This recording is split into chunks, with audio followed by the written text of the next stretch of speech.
හොඳයි හැම දිනකටම තෙරුවන් සරණයි. අපි අද දවසෙත් පටන් ධම්ම සභාවේ මේ අභිධර්මාචාර්ය පාඨමාලාවේ පළමුවන වසර සඳහා වන දේශන වලින් චතුරාර්ය සත්‍ය කියන මාතෘකාව යටතේ අපි අද එක දේශනයක් කරනවා. ඊට මේකෙම දෙවෙනි කොටස ඊළඟ දවසකට අපි යොමු කරනවා. කාල වේලාව තියෙන විදිහ අනුව අපි චතුරාර්ය සත්‍ය පාඩම කරගෙන යමු.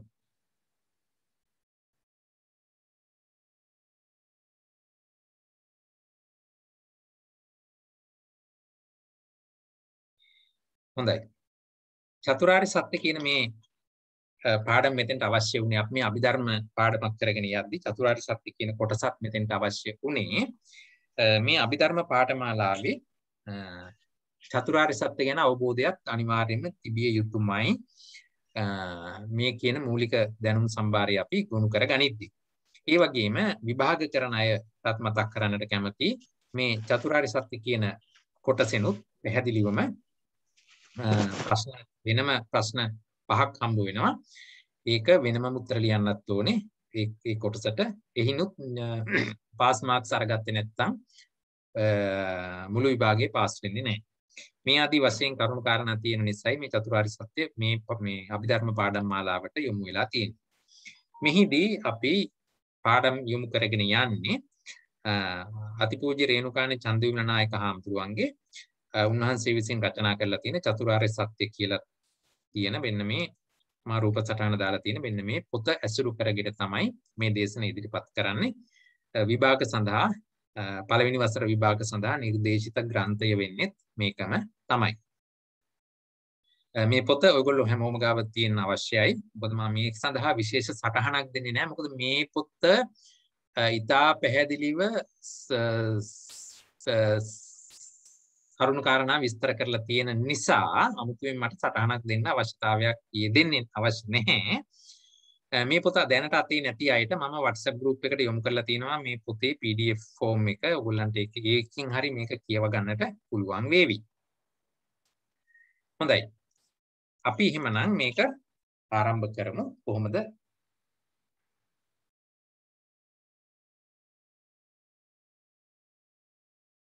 චතුරාර්ය සත්‍ය කියන මාතෘකාව ඔස්සේ මේ පොතේ විස්තර වෙන ආකාරයට අපි කතා කරගෙන යන්නේ කොහොමද කියන එක බලමු. අපි ඉස්සරළම පටන් ගමු මෙහිම තැනකින්. කරුණාකරලා වීඩියෝස් ඔන් වෙනවා නම් ඒක ඕෆ් කරගන්න. මට පේනවා වීඩියෝස් දෙකක් විතර ඔන් වෙලා තියෙනවා වගේ.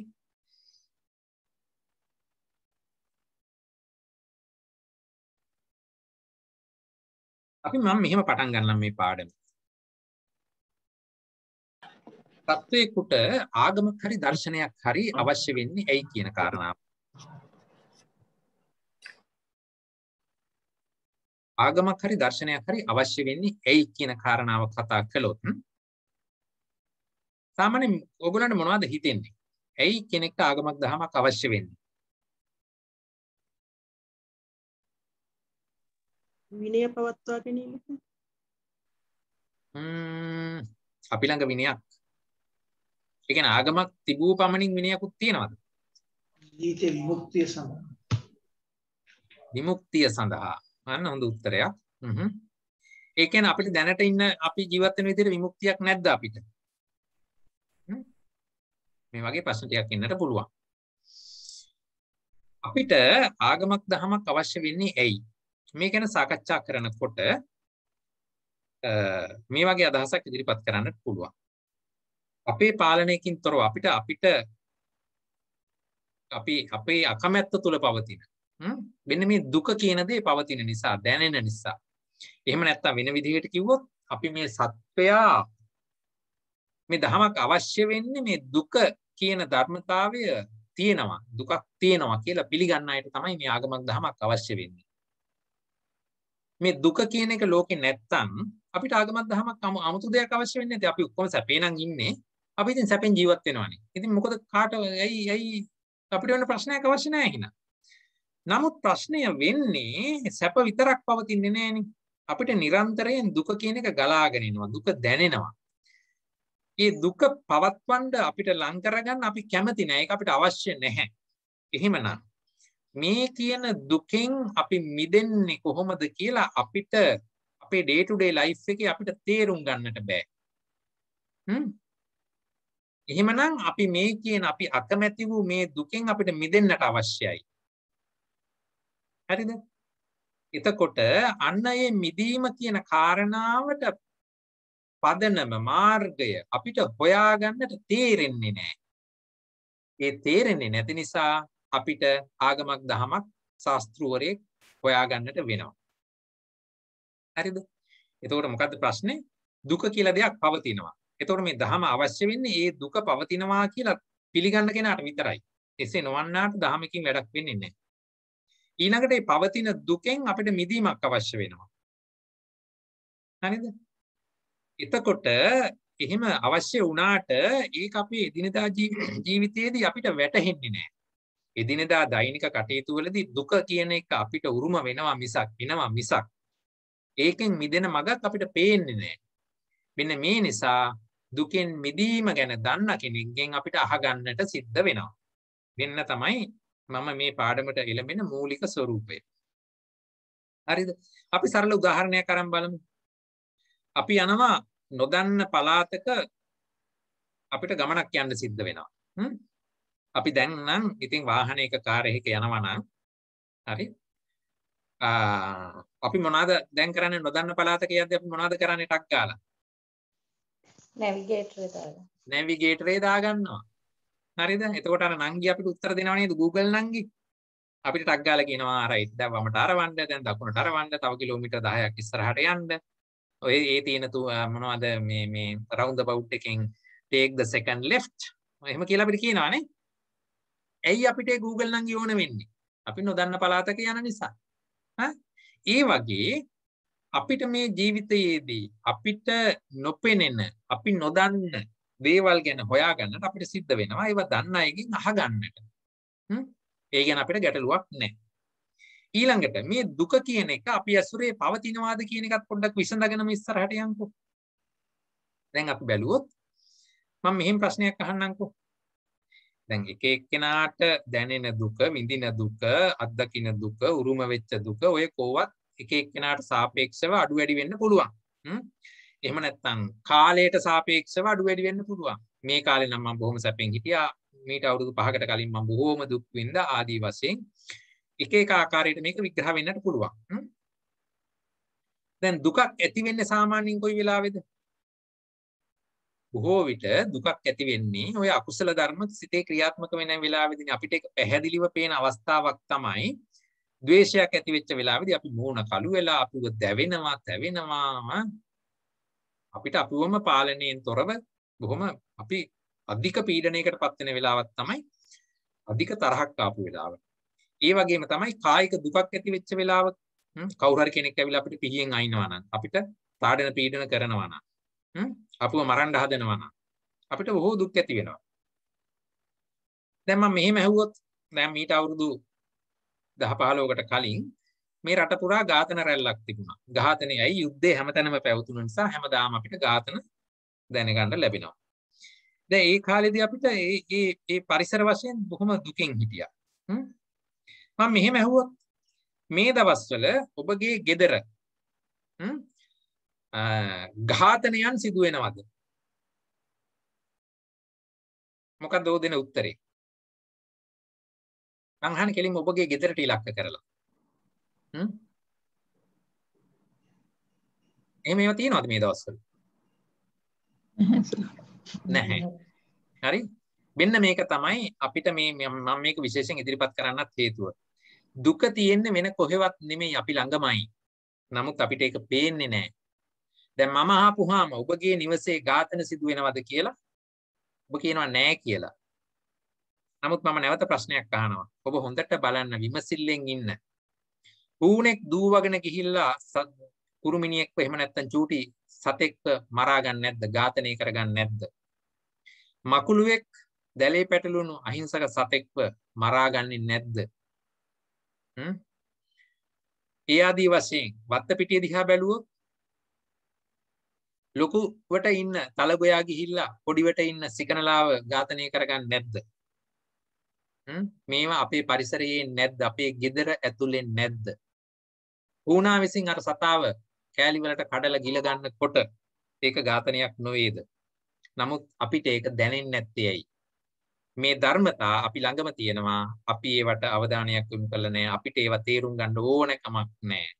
ඊට වඩා වෙනස් වූ දෙයකට අපේ අවධානය යොමු වෙලා තියෙනවා. ඒ අනුව අපි අපිට පේන සැප ලබා ගැනීමට අපි ක්‍රියාත්මක වෙලා තියෙනවා මිසක් පරිසරයේ පවතින දුකවත් පරිසරයේ පවතින යථා ස්වરૂපයවත් තේරුම් ගන්න අපි ඉදිරිපත් වෙලා නැහැ. හරිද? එහෙමනම් තථාගත බුදුරජාණන් වහන්සේ දේශනා කරපු පුබ්බේ අනනුස්සතේසු ධම්මේසු කියන එක පෙර නොඇසූ දහම කියන එක අපිට මේ S2කට පේන ඝාතන අපේ ගේ ඇතුලේ සිද්ධ වෙන ඝාතන අපිට දකින්නට අපි ඒ ගැන අවධානය යොමු කරන්න අපිට අවශ්‍යතාවයක් නැත්තම් පංචේන්ද්‍රයන්ට නොපෙනෙන නොදැනෙන පුබ්බේ අනනුස්සතේසු ධර්මයක් කෙරෙහි අපේ සිත කෙසේ යොමු වන්නද? නගරමත්මයා ඔව් මම වැහෙනවනේ එහෙනම් කියන්න මේ ඇත්ත වශයෙන්ම දුක දැන ගැනීමද මෙතන මේ මොකද්ද වෙන්නේ කියන එක හොයන එකද අපි මෙතන සිදු වෙන්නේ පැහැදිලිවම ඔබතුමාට බොහොම ස්තුතියි.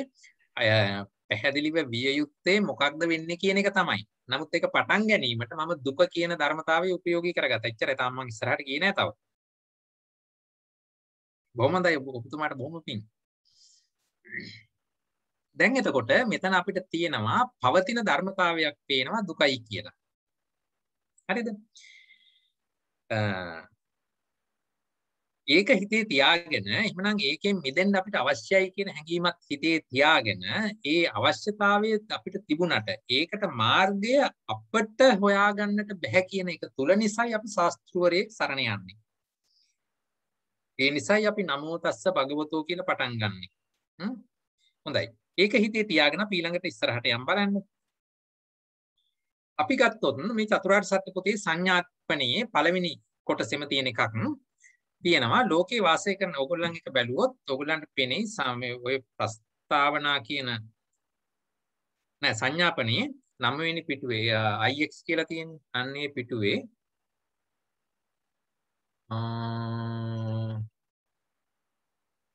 IX දෙක පටන් ගන්න තැනම සංඥාපනයේ පටන් ගන්න තැනම කියන එකක් තමයි මම ඉතින් මම ඒකත් දැක්ක මම හිතුවා ඒකත් ඔයගොල්ලන්ට කියලාම ඉන්නවයි කියලා. ඒකෙදි ලෝකේ වාසය කරන මිනිස්සු තිරස්ථානාදී සත්වයන් පිළිබඳව හා අන්‍ය ලෝක වස්තුන් පිළිබඳවද සාමාන්‍ය ජනයාටත් තී වැරදි හැඟීමකි. ඔව්හු ද්‍රව්‍ය නො වූ ක්‍රියා රාශියක් ද්‍රව්‍යයන් ලෙසද කුඩා ද්‍රව්‍ය සමූහයක් මහත් වස්තුන් ලෙසද සත්ව පුද්ගල භාවයක් නැති ධාතු සමූහයක් සත්වයන් පුද්ගලයන් ලෙසද අනිත්‍ය දෙය නිට්ටය දෙයක් හැටියටද අසුබ දෙය සුන්දර දෙයක් හැටියටද දුකම සුවයක් හැටියටද දුක් උපදවීමේ හේතුවම සැප ලැබීමේ හේතුවක් හැටියටද සත්‍ය වූ සැපේ හා ඒ ලැබීමේ ප්‍රවෘත්තිය ප්‍රතිපත්තිය මහත් නපුරක් හැටියටද වරදවා තේරුම්ගෙන සිටිති. කවුද මේ? සාමාන්‍ය මිනිසයා. තථාගතයන් වහන්සේ වනාහි ඒ සියල්ල තත්වාකාරයෙන් දැන වදාළ සේක. ලෝක තත්ත්වය පිළිබඳව තථාගතයන් වහන්සේ විසින් දක්නා ලද ආකාරය ආර්ය සත්‍ය නාමයෙන් හඳුන්වනු ලැබේ.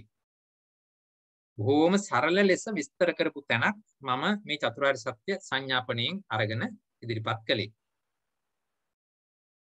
හරිද?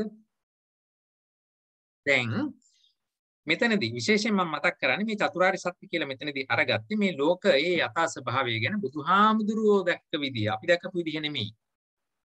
බුදුහාමුදුරුවෝ දැකපු විදිහ තමයි මේ ආර්ය සත්‍ය කියලා පෙන්වන්නේ. මම ඒක ඉදිරියේදී තවත් ප්‍රබල විදිහට පෙන්වන්නම් ඕගොල්ලන්ට. දැනට ඕක මතක තියාගෙන ඉස්සරහට එමු. ඊළඟට අපි ගත්තොත් දැන් මෙහෙම අපිට එතකොට දුක කියලා ධර්මතාවයක් තියෙනවා. ඒක අපේ ජීවත් වීම තුළම අපිට හම්බ වෙන දෙයක්. ඒ ජීවත් වීම තුළ හම්බ වෙන ධර්මතාවයෙන් ගැලවෙන්නට අපිට උත්තරයක් නැහැ. ඒ නිසා අපිට ශාස්ත්‍රවරයෙක් අවශ්‍යයි. එහෙමනම් අපි ශාස්ත්‍රවරයා වශයෙන් සොයාගත යුත්තේ කවුද? ලෝකේ පවතින විවිධ ආගම් හා දර්ශන අපි ගත්තාම විවිධ දර්ශන තියෙනවා. එකක් තමයි අහේතුකවාදය. සතර මහා භූත පැවැත්ම පමණයි ආදී වශයෙන් මෙතන විශේෂ හේතුවක් මේ සත්ව පැවැත්මට නැහැ ආදී වශයෙන් වූ අහේතුකවාදය කියලා එකක් ලෝකේ පැවතුණා. තව ඔකට තිබුණා අකිරියවාදිය කියලා ආදී වශයෙන් විවිධ නම් වලිනුත් ඉදිරිපත් වුණා. මා ප්‍රධාන තුනක් විතරයි මෙතෙන්ට අරගත්තේ. ඊළඟට ඒක හේතුකවාදය කියලා මැවීම් වාදයේ ඉදිරිපත් වෙච්ච අවස්ථාවක් දැකලා තියෙනවා. තාමත් තියෙනවා. ඒක වේද දර්ශනය හැටියට බ්‍රහ්මයාගේ මැවීම වෙන්න පුළුවන්. ක්‍රිස්තු ධර්මයේ හැටියට සර්ව බලධාරී දෙවියන් වහන්සේගේ මැවීම වෙන්න පුළුවන්. මහමත් භක්තිකයන් විශ්වාස කරන විදිහට ඒ ආකාරයට වෙන්න පුළුවන්. ඒ කොයි එක වුණත් මට තනි වචනෙන් දක්වන්නට පුළුවන් ඒක හේතුකවාදය කියලා. එක හේතුවයි. ඇයි? සර්ව බලධාරී මැවීම සහිත පුද්ගලයෙක් විසින් මැවීම සිදු කළා. ඒකයි. එතකොට ඒ එකම හේතුවයි. මොකද්ද හේතුව? ඒ සර්ව බලධාරී පුද්ගලයා. මේ දෙක මෙහෙමම තියෙද්දි තථාගත බුදුරජාණන් වහන්සේ විස්තර කළා නෑ. මේක නානා හේතුවාදය කියලා ඉදිරිපත් උනේ මොකද්ද? පටිච්ච සමුප්පාද දර්ශනය. ඇයි මේකට නානා හේතුඵලවාදය කියලා කිව්වේ? එක හේතුවකින් එක ඵලයක් ඇති වෙනවා නෙමෙයි. එක බ්‍රහ්මයා විසින් මැවීම ඇති කළා නෙමෙයි. නානා විවිධ හේතු එක්රැස්වීම තුළ විවිධ ප්‍රතිඵල ඇති වුණා. නානා හේතුවාදය කියලා ඒකට කිව්වා. පටිච්ච සමුප්පාද දර්ශනය කියලා කිව්වත්, හේතුඵල දර්ශනය කියලා කිව්වත්, චතුරාර්ය සත්‍ය දේශනය කියලා කිව්වත්, ප ဋ ාණ ණය ක්‍රමය කියලා කිව්වත්, ඔය කොතනක් තියෙන්නේ මේ කියන නානා හේතුවාදය තථාගත සම්මා සම්බුදුරජාණන් වහන්සේ ඉදිරිපත් කරපු. එතකොට මේ හැම එකක්ම ඉදිරිපත් වෙලා තියෙන්නේ සත්වයාගේ විමෝක්ෂය සඳහා. එහෙමනම් තම තම නැනපමණින් දැනගෙන මේ ශාස්ත්‍රවරුන් තෝරාගත යුතු වෙනවා. හරි. බුදුහාමුදුරන්ගේ දේශනේ තියෙන්නේ විවිධ වූ හේතු ඉදිරිපත් වීමෙන් විවිධ ඵල ලැබෙනවා. මේ හේතු ටික ඉදිරිපත් නොවීම මූලික කරගත්තා නම් හරි අර කියන ඵල ඇති වෙන්නේ නැහැ කියන ධර්මතාවයෙන් හේතුපටිච්ච සම්භූතං හේතු බංගා නිරුජ්ජති කියන ධර්මතාවයෙන් ඉදිරියට එන ආකාරයක් තමයි තථාගත දේශනාව තුළ තියෙන්නේ. ඒක විවිධ ආකාරයෙන් ඉදිරිපත් වුණා. ඒක චතුරාර්ය සත්‍ය කියලා එක තැනකදී ඉදිරිපත් වුණා. ඒක තේරුම් ගන්න බැරි අයට ඊට වඩා 12 ආකාරයකින් විස්තර කරමින් පටිච්ච සමුප්පාදය කියලා විස්තර වුණා.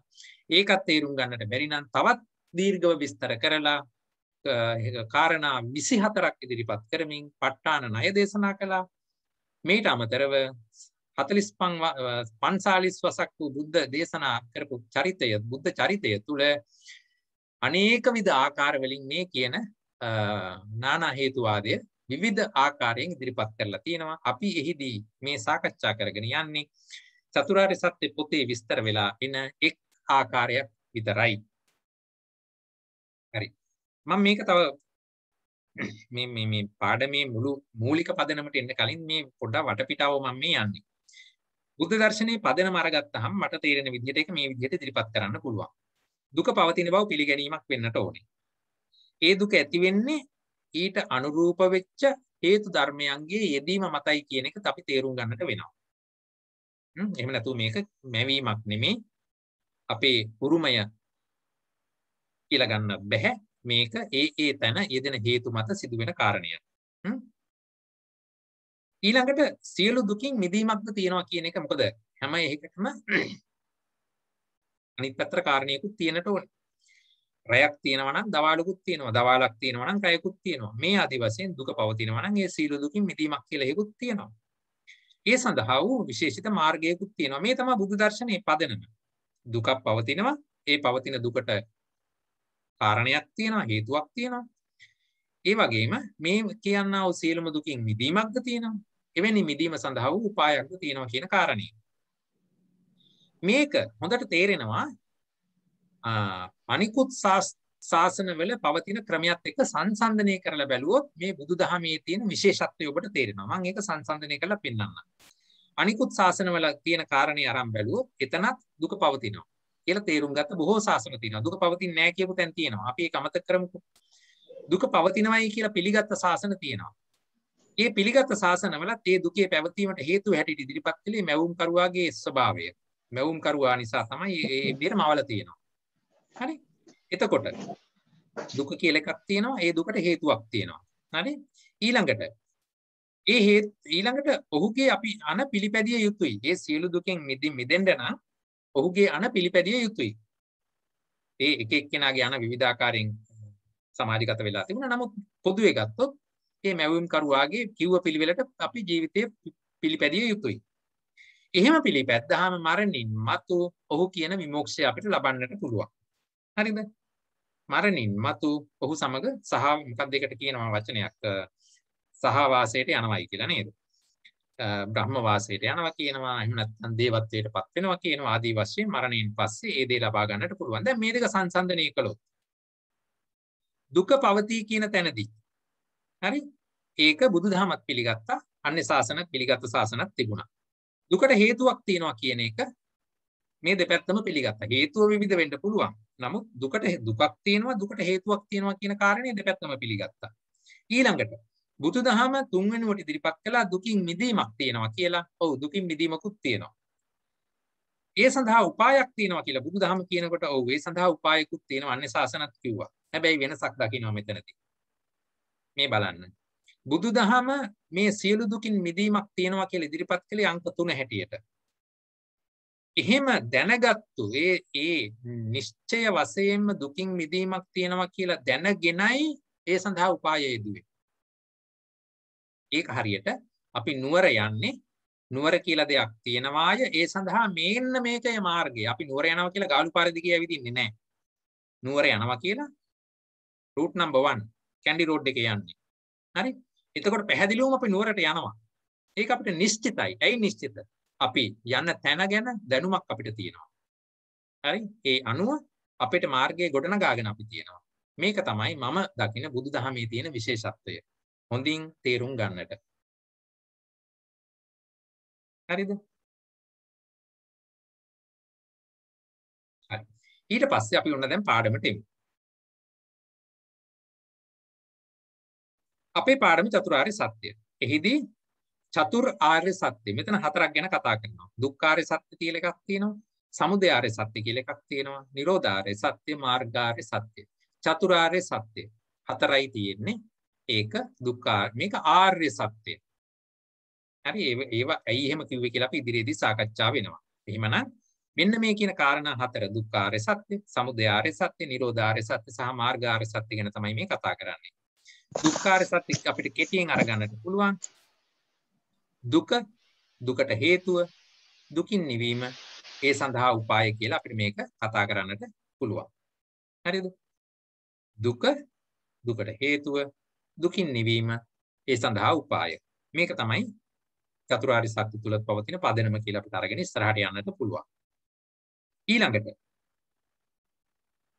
දුක කියන එක පිළිගත්ත පුද්ගලයාට මේ කියන දුකෙන් මිදෙන්න නම් ඒක චතුරාර්ය සත්‍ය පිළිබඳ අවබෝධයකින් තොරව දුකින් මිදෙන්නේ නැහැ කියන කාරණාව තථාගත දේශනාවේ සඳහන්. මේ බලන්න. සේයතාපි භික්ඛවේ සෝ එවං වදෙය්‍ය. අහං කදිරපත්තානං වා සල්ලපත්තානං වා ආමලකපත්තානං වා උතං කරිත්වා උදකං වා තාලපක්කං වා හරිස්සාමීති නේතං කානං විජ්ජති. මේක තියෙන්නේ චතුරාර්ය සත්‍ය පොතේ ඔයගොල්ලෝ අරන් බැලුවොත් පිටුව කීයද? පිටුව 22 දෙවෙනි ඡේදය. සේයතාපි භික්ඛවේ සෝ එවං වදෙය්‍ය. අහං කදිරපත්තානං වා කියලා තියෙන පෙරලා ගන්න තියෙන අය පිටුව අංක 22. සේයතාපි භික්ඛවේ සෝ එවං වදෙය්‍ය. අහං කදිරපත්තානං. මොකද්ද මේ කදිරපත්තානං කියලා කිව්වේ? සල්ලපත්තානං, ආමලකපත්තානං. කදිර කියලා කිව්වේ කිහිරි කොළ. සල්ල කියලා කිව්වේ අශෝක කොළ. ආමලක කිව්වේ නෙල්ලි කොළ. ආමලක පත්‍ර නෙල්ලි කොළ. ඔයගොල්ලෝ නෙල්ලි කොළයක් එහෙම දැකලා ඇතිනේ. බොහෝම කුඩයි. ඔය නෙල්ලි කොළෙන් අර නෙල්ලි කොළේ එක ඉත්තක තියෙන එක කොළයක් අරගත්තොත් ඔක බොහෝම කුඩයිනේ. ඔය කොළෙන් ගොටුවක් ගහලා පුටන් කරිත්වා ගොටුවක් හදලා ඔය ගොටුවෙන් උදකං වා වතුර ගේනවා කියලා හරි. එහෙම නැත්නම් තාලපක්කං වා මේ නෙල්ලි කොළෙන් හදපු ගොටුවට තල්ලත්තක් දාගෙන එනවා කියලා කියන්න පුළුවන්ද? මේ බලන්න. මේ ගොටුවක් කියන්නේ මේ වගේ එකක් නෙමෙයි. මේක මේ නෙල්ලි කොළෙන් හදපු එක නෙමෙයි. මේක මේ කෙහෙල් කොළයකින් හදලා ගත්ත ගොටුවක් මම පින්තූරයට දැම්මේ. මොකද මට නෙල්ලි කොළයකින් හදපු ගොටුවක නෙල්ලි කොළයක් හොයාගන්නත් බැරි වුණා. ඒකෙන් ගොටුවක් ගහලා පෙන්න ගන්නත් ඒ නිසා මට බැරි වුණා. මං කෙහෙල්ලත්තකින් ගොටුවක් ගහලා චුට්ටක් පෙන්නුවේ චූටි එකක් හදලා. මුළු කෙහෙල්ලත් එමනේ කොටසක්. එතකොට මේ දැන් මේක නම් අඩු ගානේ වතුර චුට්ටක් හරි ගේන්න පුළුවන්. ඒ වුණාට මේ ඇඟිල්ලක බිත්තරයකටත් වඩා කුඩා චූටි නෙල්ලි කොලයකින් ගොටුවක් ගහලා ඕකෙන් වතුර ගේනවා කියන එක කරන්න බැරි වැඩක්. වෙන්නේ නැති වැඩක්. ප්‍රායෝගික නැති වැඩක්. ඊටත් වඩා මෙතන කියනවා තාලපක්කංවා හරිස්සාමීති. ඕ මේක ඇතුළට තල් කොලයක් දාලා ගේන්න පුළුවන්. තල් කොලය කියන්නේ මොකද්ද? මේ බලන්න තල් පත්‍රය. මේක තල් පත්‍රය. මේ තල් ගෙඩි. මේ කියන තල් පත්‍රය මේ කියන චූටි කොට්ටකට දාලා ගේන්න පුළුවන්. වෙන්න බෑ. මෙහෙම දෙයක් වෙන්නේ නැහැ. අන්න ඒ වගේම ඒව මේව කෝබික්කවේ සෝ ඒවං වදෙය්‍ය. අහං දුක්ඛං අරිය සත්‍යං යථා බුත්තං අනබිසමෙච්ච. මේ චූටි නෙල්ලි කොලය ඇතුලේ මේ ලොකු දේ දාලා ගේන්න බෑ වගේ මේ දුක්ඛ සත්‍ය පිළිබඳව නොදැන දුක අයින් කරනවා කියලා කියනවා නම් එය සිදු නොවේ. දුක්ඛ සමුදය සත්‍ය ගැන නොදැන එය අයින් කරනවා කියන දේ සිදු නොවේ. මේ විදිහට මේ චතුරාර්ය සත්‍ය ගැන නොදැන දුක අයින් කරනවා කියලා කාරණය වෙන්නේ නැත කියලා බුදුහාමුදුරුවෝ දේශනා කළා. සංයුක්ත නිකායේ මහා වග්ගයේ සත්‍ය සංයුක්තයේ කදිර සූත්‍රය තුළ මේක පැහැදිලිව විස්තර කරලා තියෙනවා. ඒකම තමයි රේණුකාණී ස්වාමීන් වහන්සේගේ පොතේ 22 වෙනි පිටුවේ මේ ඡේදය ගලපලා ඉදිරිපත් කරලා තියෙන්නේ විශේෂ කාරණයක්. විභාගෙට ලියන අය මේවා විශේෂයෙන් මතක තියාගන්න, තරු ලකුණක් දාලා හරියව මතක් කරගන්න. එහෙමනම් මේ කියන චතුරාර්ය සත්‍ය අවබෝධයම දුකින් මිදීමට උපායයි. හරිද? ඒක තමයි මෙහිදී අපි අවධාරණය කරලා අරගන්නට ඕනේ. ඊළඟට මේ කියන චතුරාර්ය සත්‍ය ඉගෙනීමේ අවබෝධ කර ගැනීමේ වැදගත්කම මොකක්ද? ඒකත් කාරණා බොහෝ ගානකින් ඉදිරිපත් කරලා තියෙනවා. එක තැනක් තමයි අර නියපිටට අරගත්තු දූවිලි උපමා කරලා පෙන්වන්නේ. නියපිටට දූවිලි පස් කැටි තුට්ටක් අරගෙන මුළු පොළොවේ පස්සමග උපමාවට ගලපලා පෙන්නවා. යම් කිසි කෙනෙක් සෝවාන් බවට පත් වුණා නම් ඒ සෝවාන් බවට පත් වෙච්ච කෙනාට මිදෙන්න තියෙන ඉදිරියට හම්බ වෙන දුක මේ නියපොත්ත මතට ගත්ත පස් ටික හා සමානයි. එසේ නොවේ නම් සාමාන්‍ය පුද්ගලයාට විඳින්න තියෙන දුක මහ පොළොවේ පස් හා සමානයි කියලා. ඇයි එහෙම වෙන්නේ? සෝවාන් පුද්ගලයාට තව තියෙන්නේ සසර ඉදිරි ගමනට භව 7ක් විතරයි. එහෙමනම් ඒ භව 7ත් මෙතෙක් අපි සසරේ ගත කළ මුළු කාලය පුරාවට විඳි දුකත් සංසන්දනය කළත් අර විදිහටම තමයි. එහෙමනම් මේ චතුරාර්ය සත්‍ය අවබෝධයෙන් අපි ලබා ගන්න පළවෙනි පියවර සෝවාන් මාර්ගය කොයිතරම් වටිනවද කියන එක බුදුරජාණන් වහන්සේ විස්තර කළා කුද්දක නිකායේ ධම්මපද පාළියේ තියෙනවා 12 වෙනි ගාථාව. ලෝක වග්ගයේ 12 වෙනි ගාථාව අනේපිඬු සිටුනාන්ගේ පුතා ආරභයා කරපු දේශනාව. මේක විභාගෙට එහෙම බොහෝම යෙදෙන ප්‍රශ්නයක්. මේ ගාථාව විස්තර කරන්න කියන එක. පතව්‍යා ඒක රජ්‍යේන සග්ගස්ස ගමනේනවා සබ්බ ලෝකාධිපත්තේන සෝතාපට්ටි පලං වරං. මේක තියෙනවා චතුරාර්ය සත්‍ය පොතේ 24 වෙනි පිටුවේ මැද. ස්වාමීන් වහන්සේ පැහැදිලි විස්තරයකුත් එතන දීලා තියෙනවා. ඒක කියව ගන්නට ඕනේ. මේ චතුරාර්ය සත්‍ය පොත ඔයගොල්ලෝ පැහැදිලිව කියවා ගත යුතුයි. විශේෂයෙන් විභාගයට යන අය අනිත් අයත් මේක කියවන්න ඉතා පැහැදිලිව ඉතා සරලව විස්තර කරලා තියෙන වටිනා පොතක්. මොකද්ද මේ ගාථාවේ කියන්නේ?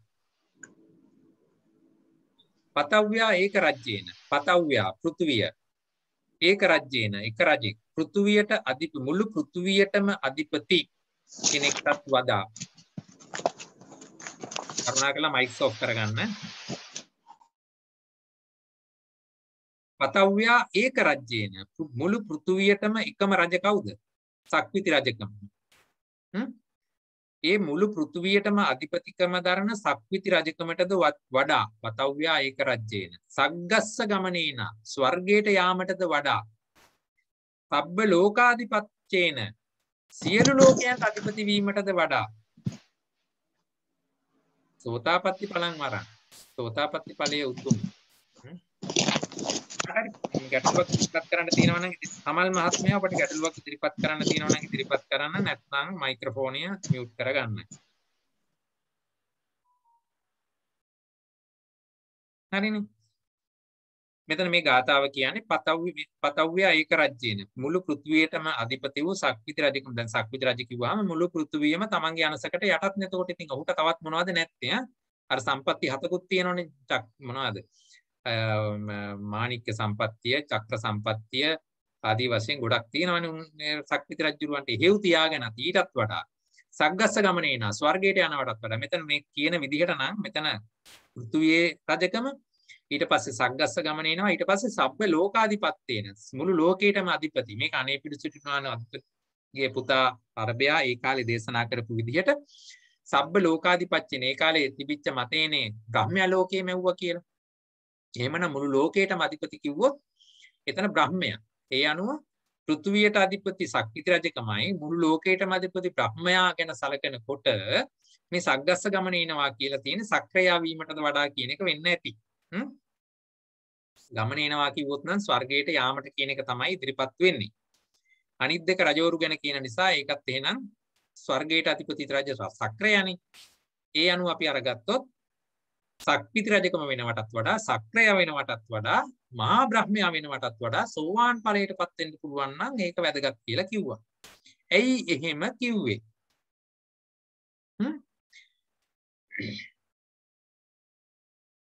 සෝවාන් ඵලය ලැබපුවාම මොකක්ද අපිට වෙන්නේ? අපායෙන් මිදෙන්න පුළුවන්. අපිට අපායෙන් මිදෙන්න පුළුවන්. බුදුහාමුදුරුවෝ දේශනා කළා අපාය කියන්නේ අපේ මහගේ වගේ. හරි? එහෙමනම් ඒ මහගෙදර යන්නේක නවතිනවා. ගියොත් ආයේ එන්න හම්බ වෙන්නේ නැහැ. කල්ප ගාණක් එහෙ ඉන්න වෙනවා. එහෙමනම් ඒ එවැනි දෙයම ලොකු දෙයක්. එතකොට ඊළඟට අපි නියම මාර්ගයට වැටුණා වෙනවා. නිවැරදිව අපි සම්මා දිට්ඨිය තුල පිහිටුවා ගත්තා වෙනවා. රතන සූත්‍රයේ ගාථා ටික ඔයගොල්ලෝ බලාගෙන ගියා නම් සංඝරත්නයේ වඳින ගාථාව ගාථා එතන 6ක් තියෙනවානේ. සංඝ ගුණ ඉදිරිපත් කරපු ගාථා 6. සහවස්ස දස්සන සම්පදාය තයස්සු ධම්මා ජහිතා භවಂತಿ සක්කාය දිට්ඨි විචිකිච්ඡිතංච තයස්සු ධම්මා ජහිතා භවಂತಿ ආදී වශයෙන් විස්තර වෙනවා. ඊළඟට තව තැනක කිව්වා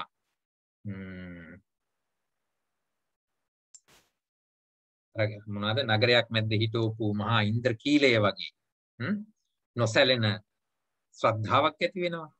මේ ආදී වශයෙන් මේ කියන සෝවාන් ඵලය උසස් කොට සලකලා එවැනි ඵලයකටපත් වීමම වැදගත් කියලා කිව්වා. එවැනි ඵලයකටපත් වෙන්න පුළුවන් චතුරාර්ය සත්‍ය අවබෝධයෙන්ම පමණයි. හරිද?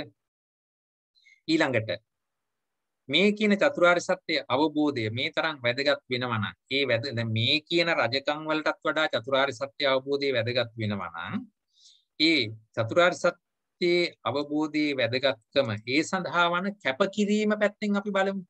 දැන් අපි ඉස්සරලා බැලුවේ ලැබෙන දේවල් දිහා බලලානේ. අපි දැන් බලමු තව පැත්තකින් එය ලබා ගැනීම සඳහා වන කැපකිරීම කොයිතරම් ලොකුද? එවැනි කැපකිරීමක් කරලා ලබා ගන්නා චතුරාර්ය සත්‍ය ඊටත් වඩා වටිනාකමක් තියෙනවානේ. අපි බලමු ඒක කොහොමද විස්තර කරන්න කියලා. චතුරාර්ය සත්‍ය අවබෝධයේ පිණිස ගිහි සම්පත් කොච්චරනම් අතහැරලා තියෙනවද?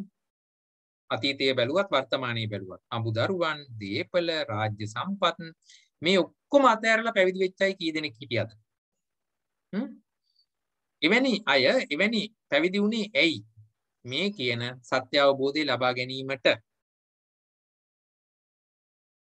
මේක 25 වෙනි පිටුවේ මේක සඳහන් වුණා. අතීත කුල පුත්‍රයන් සසුන්ගත වුණෙත් අනාගත කුල පුත්‍රයන් එන්නෙත් මේ කියන චතුරාර්ය සත්‍ය අවබෝධයේ පිණිසමයි. හරිද? එවැනි කැපකිරීමක් කළ රාජ්‍ය අතෑරලා ඇයි වෙස්සන්තර රජුරෝ කැලෑගත වුණේ? ඇයි පුක්කුසාති රජුරෝ රජකම අතෑරලා මොක්ෂේ හොයාගෙන තාපස වෙස්යෙන් ඉදිරියට ආවේ? එවැනි දේවල් අතෑරියේ ඇයි? මෙහි ලබා ගැනීමේ තියෙන වටිනාකම නිසා. හරි? ඊළඟට තව තියෙනවා. හිස ගිනිගත් මිනිසෙක් එය නිවීම පසෙකලා සත්‍ය අවබෝධය කිරීම වැදගත් කියලා කිව්වා. ඇයි වැදගත් උනේ ඒක? හිස ගිනිගත්තොත් ඒ ගිනි ගැනීම නිසා මැරෙන්නේ මේ භවයේ විතරයි. නමුත් චේල සූත්‍රයේ කියවුවා එහිදී බුදුහාමුදුරුවෝ දේශනා කළා ආදිත්තම් භික්කවේ චේලං චේලං වා සීසං වා අජ්ජුපෙක්කිත්වා අමනසිකරිත්වා මේ විදිහට කියලා කිව්වා. මහණෙනි ඇවිලගත් වස්ත්‍රය හෝ හිස හෝ නොසලකා නොමෙනෙහි කොට අවබෝධ නොකළ චතුරාර්ය සත්‍ය අවබෝධ කරනු පිණිස ඡන්දෝච වායමෝච උත්සාහෝච අධිමාත්‍ර ඡන්දයක් ව්‍යායාමයක් උත්සාහයක් අධික උත්සාහයක් තෘප්ත රහිත බවක් ඒක ලැබෙන කම්ම අත නොහරින බවක් හොඳ සිහියක් මනා දැනුමක් පවත්වා ගත යුතුමයි කියලා චීල සූත්‍රයේ පැහැදිලිව විස්තර කළා. එයි ඉසගිනි ගැනීමෙන් නැවති වෙන්නේ මේ ජීවිතයේ පමණයි. නමුත් අපි සසරට වැටුනොත් අනාගතයේ තව කී කොච්චරනම් වාර ගානක් හිසගිනි ගන්න වෙයිද? කොච්චරනම් මරණ සංඛ්‍යාවක් උරුම වෙයිද ඉලක්කමින් කියන්න පුළුවන්ද? බැහැ. ඒ නිසායි එතනදී කිව්වේ හිසගිනිගත් මිනිසා ඒක නිවනවට පස්සෙක දාලා සත්‍ය අවබෝධයේ පිණිස යොමු වෙන්න පුළුවන් නම් ඒක වැදගත් කියලා. එතනින් නවතින්නේ නැහැ. තව තියෙනවා කාරණා. තව උදාහරණයක් දුන්නා. අවුරුදු 100ක් ආයුෂ තියෙන පුද්ගලයෙකුට කෙනෙක් පොඩි පොරොන්දුවක් දෙනවා. මම ඔයාට සෝවාන් මාර්ගය ලබා දෙනවා අවුරුදු 100 අවසානයේදී. හැබැයි ඔයා පොඩි කන්ඩිෂන් එකකට එන්න ඕනේ. මොකද්ද කන්ඩිෂන් එක? ඔයාට මම ලොකු දඬුවමක් දෙනවා. මේ දඬුවම විඳගෙන මේ අවුරුදු 100 ගත කළොත් ඔබට අවුරුදු 100 අවසානයේදී මම සෝවාන් මාර්ගය දෙනවා කිව්වොත් ඔබ ඒකට එකඟ වෙන්න කියනවා. මොකද්ද දඬුවම? දෛනිකව යවුල් පාරවල් 100ක් උදෙත් අයින්නවා, දවලුත් අයින්නවා, රැයටත් අයින්නවා. ඒ කියන්නේ දවසකට තද යවුල් පාරවල් 300 ගානේ මේ මිනිහගේ ශරීරයට අනිනවා කියලා. එහෙම යන්නට මේ මිනිහා මැරෙන්නේ නැහැ කියලා ගරන්ටි එකකුත් දෙනවා. මේ විදිහේ වේදනාවක් දුකක් විඳගෙන අවුරුදු 100ක් ගත කරන්න. එහෙම ගත කළොත් අවුරුදු 100 අවසානයේදී මම ඔයාට සෝවාන් මාර්ගඵලය ලබා දෙනවා කියලා කිව්වොත් බුදුහාමුදුරුවෝ කියනවා අනේ ඒත් එකඟ වෙන්න කියලා. හිතලා බලන්න මොනතරම් දුකක්ද කියලා. එච්චර දුකක් විඳගෙනත් සෝවාන් ඵලය ලැබෙනවා කියලා විස්තරත්වයක් තියෙනවා නම් ඒකට එකඟ වෙන්නේ කිව්වේ ඇයි? සංසාරයේදී ලැබෙන දුක ඊටත් වඩා වැඩි නිසා.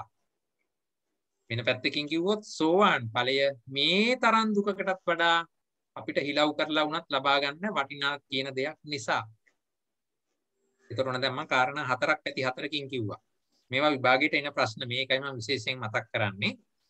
ඊළඟට තව තැනකදී බුදුහාමුදුරුවෝ කිව්වා චතුරාර්ය සත්‍ය අවබෝධය සඳහා වන මහත් ව්‍යායාමය අන් සියලු ව්‍යායාමයන්ට වඩා වටිනා වැදගත් කියලා බුදුහාමුදුරුවෝ දේශනා කරපු බැවින් ආයි වෙන කවුරුත් නෙමෙයි. තථාගත වූ සම්මා සම්බුදු කෙනෙක් මේක මෙහිමයි කියලා දේශනා කරලා තියෙන නිසා මේ චතුරාර්ය සත්‍ය අවබෝධයේ වැදගත්කම අරගන්න. අර බුදුහාමුදුරුවෝ මට මතක විදිහට කුප්ප සූත්‍රයේදී එක තැනකදී කිව්වා රූපම් භික්කවේ ලෝකෝ ලෝක ධම්මෝ. රූපය මේ ලෝකයක් අයිති ලෝක ධර්මයක්. තං තථාගතෝ අபிසම්බුද්ධති අபிසමේති. තථාගතයන් වහන්සේ එය මනවින් අවබෝධ කළා. අபிසම්බුද්ධිත්වා අபிසමෙත්වා එහෙම අවබෝධ කරලා අවබෝධ කරගෙන ආචික්කති දේශේති පඤ්ඤපේති පට්ඨපේති විවරති විභජති උත්තානි කරෝති. මේ විදිහට මේ රූපය කියන එක නිවැරදිව අවබෝධ කරගෙන මම ඒක කියලා දුන්නා, දේශනා කළා, පැනෙව්වා, පිහිටෙව්වා, විවරණය කළා, බෙදා දැක්වුවා, උඩුකරු කරලා පෙන්නුවා. ඒත් මේ පෘථග්ජන සත්‍යය මේක තේරුම් ගන්න නැත්නම් මම කුමක් කරම්ද කියලා බුදුහාමුදුරුවෝ අහපතනක් තිබුණා කුප්ප සූත්‍රයේ. මේ තරම් කාරුණික වූ බුදුරජාණන් වහන්සේ බුදු කෙනෙක් මේක දේශනා කරලා තියෙනවා මේ චතුරාර්ය සත්‍ය මෙහෙම අවබෝධ කරගන්න කියලා. එහෙමනම් ඒ දේශනාවට ගරු කරලවත් මේ දේ ඉගෙන ගත යුතුයි, අවබෝධ කරගත යුතුයි. ඒ තවත් කාරණාවක්. අමලා මහත්මිය ඔබතුමියට ගැටලුවක් තියෙනවා නම් ඉදිරිපත් කරන්න පුළුවන්. නැත්නම් කරුණා කරලා මයික්‍රොෆෝන් එක මියුට් කරගන්න.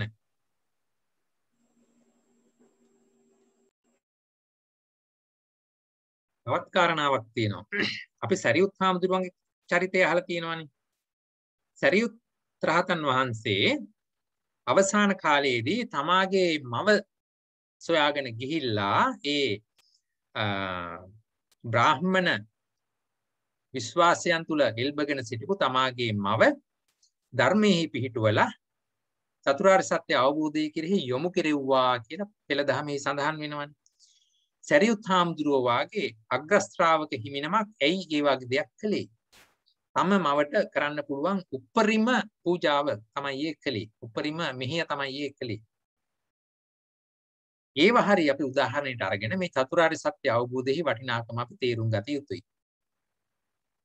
හරි? ඒ විතරක් නෙමෙයි තවත් අපිට උත්තර හොයාගත්ත හැකි. චතුරාර්ය සත්‍ය කියන එක හැම දිනාටම හැමදාම හැම තැනම තියෙන ධර්මයක් නෙමෙයි. එහෙමනම් මේ වෙලාවේ ඒ සඳහා අවස්ථාව ලැබිලා තියෙනවා නම් කරුණාකරලා ඒක ලබා ගන්න. ඇයි අපි කියන්නේ හැමදා හැමතැන නැති ධර්මයක් කියලා. මේ බලන්න. මේ මනුෂ්‍ය භාවයේ වැදගත්කම තේරුම් ගන්න. අපි මනුෂ්‍ය භාවයට ආවේයි. ආවේ කොහොමද? අෂ්ට දුෂ්ටක්ෂණයෙන් මිදිලා.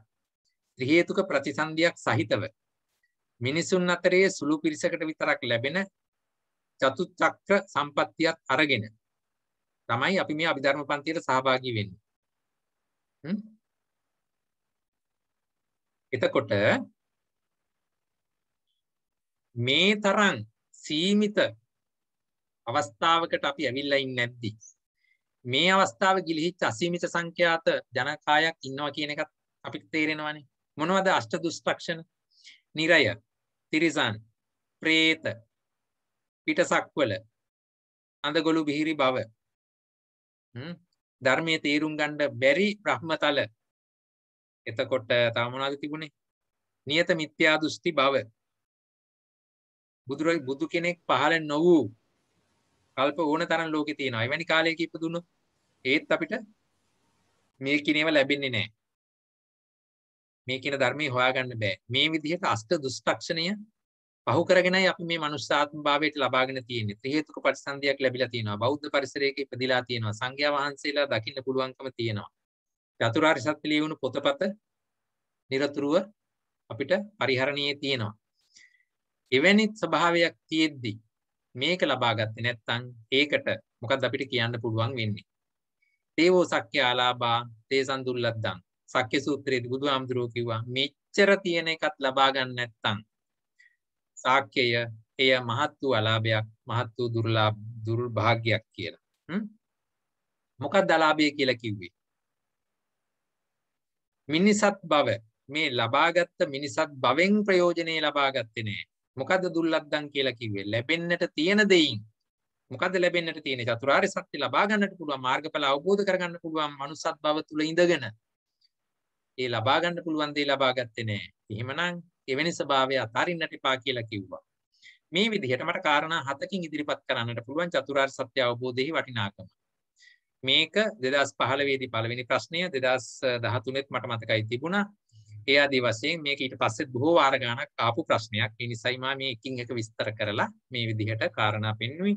මේවා චතුරාර්ය සත්‍ය පොතේ එක එක විස්තර වෙලා තියෙනවා. ඒවට මාක්ස් දාගෙන තියාගන්න විභාගයට එන අයට විශේෂයෙන් වැදගත් වෙනවා. මම මේ පාඩම විශේෂයෙන් ඉදිරිපත් කරන්න විභාගයේ ඉලක්ක කරගෙන ඒ නිසායි මේවා වරින් වර මතක් කරලා දෙන්නේ.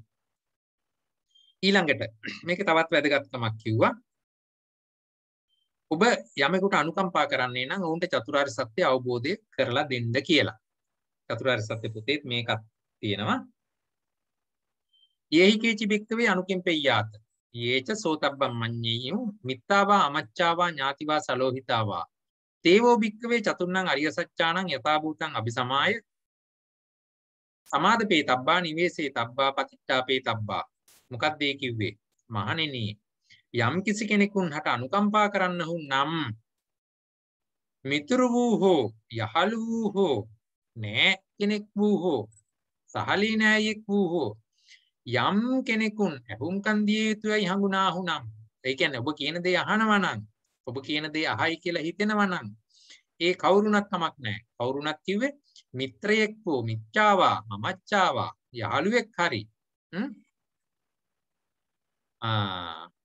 ඥාතියෙක් හරි සුලෝහිත කෙනෙක් හරි කවුරු හරි කමක් නැහැ. අල්ලපු ගෙදර කෙනා හරි කමක් නැහැ. රටවැසියෙක් හරි කවුරු හරි තමන් කියන දේ අහයි කියලා හිතෙනවා නම් ඔබට කරන්න පුළුවන් ඔහු වෙනුවෙන් අනුකම්පාවෙන් ඔබට කරන්න පුළුවන් ලොකුම දේ තමයි මේ කියන චතුරාර්ය සත්‍ය අවබෝධයේ පිණිස ඔහු සමාදන් කරවන්න, ඔහු එහි යොදවන්න. ඒක තමයි ඔබට කරන්නට පුළුවන් ලොකුම දේ කියලා මිත්ත සූත්‍රයේදී බුදුහාමුදුරුවෝ දේශනා කළා. ඒකත් මේ චතුරාර්ය සත්‍ය පිටේ විස්තර වෙලා තිබුණා. ඒ තැන් ඒ පාටත් එක්ක මතක් කරගත්තා නම් මේක තියෙන්නේ චතුරාර්ය සත්‍ය පොතේ 27 වෙනි පිටුවේ. විස්තරෙත් එතනම දීලා තිනවා. ඒවා මතක් කරගන්න විභාගයට යන අය විශේෂයෙන් සටහන් කරලා තියාගන්න. හරි. දැන් එතනින් පස්සේ මම යන්නම් මේ චතුරාර්ය සත්‍ය කියන එකට කෙලින්ම. එතකොට මේ චතුරාර්ය සත්‍ය කියන්නේ මොකක්ද? ලෝක ව්‍යවහාරයේ එන සත්‍යයයි පිළිගන්න විශ්වාස මාත්‍රයක් විතරක් නෙමෙයි. දැන් ලෝකයේ සත්‍යයයි කියලා පිළිගන්න ඕන තරම් දේවල් තියෙනවානේ. ඒකනේ අපි අර නිකවැරටියේ බෝගහ ගාවටත් යන්නේ. ඒ තැන්වලත් සත්‍ය තියෙනවා කියලා විස්තර වෙන නිසා. එහෙම නෙමෙයි. මේ චතුරාර්ය සත්‍ය කියලා කියන්නේ මේ ලෝක ව්‍යවහාරයේ පවතින විවිධ සත්‍ය අතරින් තවත් එකක් විතරක් නෙමෙයි. එහෙම නැත්නම් වෙනත් ලෝකයක පවතින, ඒ කියන්නේ මරණින් මත්තේ අත්විඳින්නකුත් නෙමෙයි. මේක මේ චතුරාර්ය සත්‍ය කියන එක මේ ජීවිතයේදී මේ භවය තුල අපිට අත් දකින්නට, අත් විඳින්නට පුළුවන් දෙයක්. හරිද? මේක දේශනාව තුළ තියෙන කාරණාත් එක්ක අරන් බැලුවොත් මේවා පරමාර්ථ ධර්මය. අපි දැන් අභිධර්මයේ තුල පරමාර්ථ ධර්ම ඉගෙනගෙන යන්නේ. ඒ නිසා ඒ ගැන දැන් ඔයගොල්ලෝ දන්නවා. මේ ආර්ය සත්‍ය කියන එකත් පරමාර්ථ ධර්ම ගණයට අයිති කාරණා. ඒවා පවතින ධර්ම. අර නරියන් එතකොට ඒ වාගේ එහෙම මේ අභූත ධර්ම නෙමෙයි. මේ චතුරාර්ය සත්‍ය කියන ධර්මතා පවතින ධර්ම. මාර්ගාංග කියන්නේ පවතින ධර්ම. විද්‍යාමාන ධර්ම. මේ භවයේ අවබෝධ කරන්න පුළුවන් ඒවා. අප කෙරෙහිම පවතින ධර්ම. ඒ ආදි වශයෙන් මේවා අපි තේරුම් ගත යුතු වෙනවා. ඊළඟට රෝහිතස්ස සූත්‍රය අරගෙන බැලුවොත් ඒකෙදි බුදුහාමුදුරුවෝ විස්තර කළා. මේක තියෙන්නේ 29 වෙනි පිටුවේ. ඉමස්මින් ඒව ව්‍යාමමත්තේ කලයිබරේ සසඤ්ඤිම්හි සමනකේ ලෝකංච පඤ්ඤාපේමි ලෝක සමුදයංච පඤ්ඤාපේමි ලෝක නිරෝධංච. මොකද්ද මේ කිව්වේ?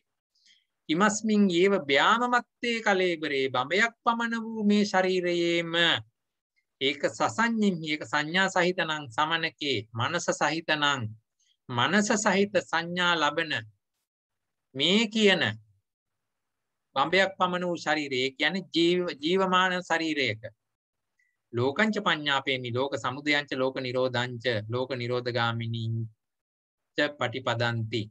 මේ කියන චතුරාර්ය සත්‍යම මේ කියන බඹයක් පමණ වූ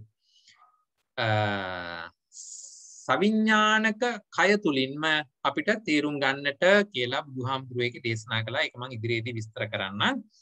ඇයි මේක මේ කයට දැම්මේ කියන එක. හරි.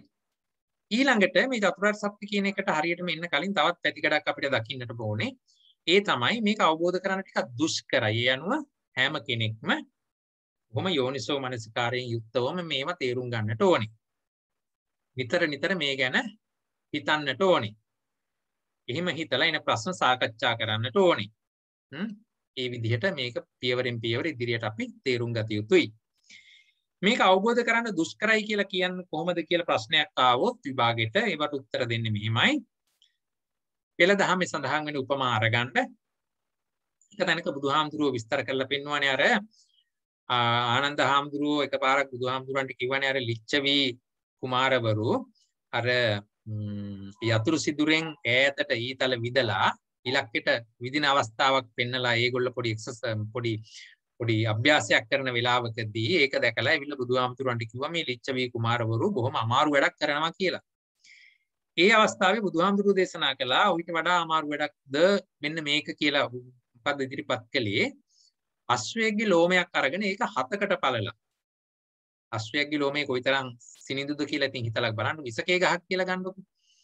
ඒ තරම් සිනිඳු දෙයක් 7කට පළලා එක කෑල්ලක් බඹ 35ක් ඈතින් තියලා අර ඉතුරු අස්ලොම් පළුවකින් අරකට විදින්න පුළුවන්ද කියලා අහුවා. ඒක කොයිතරම් දුෂ්කරද?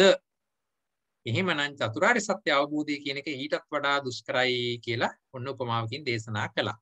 මේ උපමාව මතක තියාගන්න විශේෂයෙන් විභාගෙ ලියන අය මේවා වැදගත් වෙයි. ඉතින් අපි තේරුම් ගන්න ඕනේ මේ චතුරාර්ය සත්‍ය අපි අසලමයි තියෙන්නේ. හැබැයි ඒක අවබෝධ කරගන්න ටිකක් දුෂ්කරයි. ඇයි දුෂ්කර? අපි වෙනත් මාර්ගවල යෙදිලා ඉන්න නිසා තමයි මම දකින ප්‍රධාන කාරණේ. හරියට මේක මාර්ගයේ යෙදිලා පියනවා නම් මේවා කරන්න පුළුවන් දේවල්. කරන්න බැරි දෙයක් කවදාවත් බුදුහාමුදුරුවෝ අපිට ඉදිරිපත් කළේ නෑ, කරන්නේ නෑ. හරි. එහෙමනම් මේ චතුරාර්ය සත්‍ය ඉගෙන ගනිද්දි මෙතන බුදුහාමුදුරන්ගේ දේශනාව ආකාර දෙකකින් ඉදිරිපත් වුණා.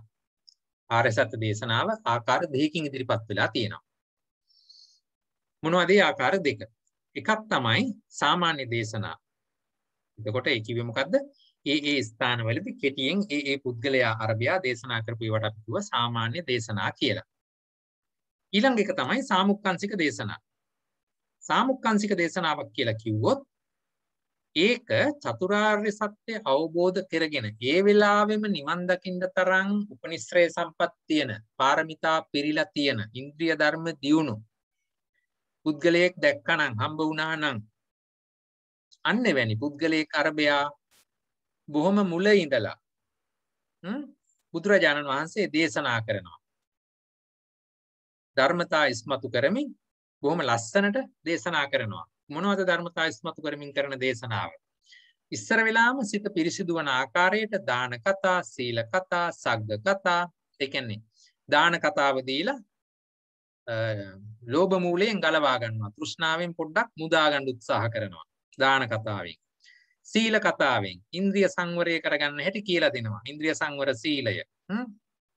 එතකොට දාන කතාවෙන් තෘෂ්ණාව පොඩ්ඩක් දුරු කරගෙන, සීල කතාවේදී ඉන්ද්‍රිය සංවරය ගැන ඉගෙනගෙන, ඊළඟට සග්ග කතා, අර දාන ආදී පින්කම් කරලා ඉවර වෙලා ඒ වායේ විපාක හැටියට ස්වර්ගස්ත වෙලා බොහෝම සැප විඳින්න පුළුවන් කියලා පොඩ්ඩක් මේ පැත්තට නැඹුරු කරගන්නවා. එහෙම නැඹුරු වෙච්ච එක්කෙනාට ඊට පස්සේ කියලා දෙනවා ඔබට ස්වර්ගයට යන්න පුළුවන් තමයි. හැබැයි මේ ස්වර්ගයේ වෙන්න මේ දුක් තියෙනවා කියලා එහි තියෙන දුක පෙන්නලා දෙනවා. මේ ආදී වශයෙන් ප්‍රියවරෙන් පියවර ඉස්සරහට අරගෙන ඒ කියන හැම තැනකම දුක තියෙනවා, ඒ දුකෙන් මිදෙන්න නම් මෙන්න මේ උපාය යොදන්න ඕනේ කියලා චතුරාර්ය සත්‍ය පිළිවෙලින් ඉදිරිපත් කරලා ඔහුව ක්‍රමයෙන් මුල සිටම සෝවාන් වීමට, සකදාගාමී වීමට, අනාගාමී සහ රහත් වීමට මුල සිට යොමු කරන මාර්ගයේ ක්‍රමය තමයි සාමුක්කාංශික දේශනාවේ අඩංගු වෙන්නේ. එවැනි දේශනාවක් ශ්‍රවණය කරපු පුද්ගලයෙක් දේශනාවසානයේදී රහත් මාර්ගය ලබන වග පෙළ පොතේ සඳහන් වෙනවා. මෙවැනි දෙයක් සාමුක්කාංශික දේශනාවක් කරන්නට පුළුවන් තථාගතවරයෙකුට පමණයි. ශ්‍රාවකයන්ට එවැනි හැකියාවක් නැහැ. මේ විදිහට බුදුහාමුදුරන්ගේ දේශනාව ද්විවිධ වෙලා තියෙනවා. ද්විවිධ ආකාර දෙකයි. සාමාන්‍ය දේශනාවක දැන් මෙතනදී සාමාන්‍ය දේශනා බොහෝ ගාණක් අපිට පෙළ පොතේදී හම්බ වෙනවා. සාමුක්කාංශික දේශනා බොහෝ කෙටි, බොහෝ දීර්ඝයි. ඒවා විශේෂිත දේශනා ඒ පුද්ගලයෝ සත්‍ය අවබෝධය කරපු තැන්. උදාහරණයක් පුප්පුසාති රජුරුව. එතකොට තව කවුද අර කොළ ඇඳුමක් ඇඳගෙන හිටියේ? මට නම් මතක් වුණේ නැහැ එකපාරට. දාරුචීරිය. එවැනි පුද්ගලයන්ට ඉන්ද්‍රිය ධර්ම දියුණුයි. එවැනි පුද්ගලයන්ට එවැනි දේශනා ඉදිරිපත් කළා. ඒ ද්විවිධ වූ දේශනා. දැන් චතුරාර්ය සත්‍ය කියන මේ පේපර් එක යටතේ ඔයගොල්ලෝ ලියද්දි ද්විවිධ වූ දේශනාව මොකක්ද කියලා අහුවොත් මේක තමයි උත්තර දෙන්න වෙන්නේ. සාමාන්‍ය දේශනාව, සාමුක්කාංශික දේශනාව. ඒක මතක තියාගන්න. ඔබ අභිධර්ම පේපර් එක ලියන වෙලාවකදී ද්විවිධ වූ දේශනාව මොකක්ද කියලා අහුවොත් මොකක්ද ලියන්නේ?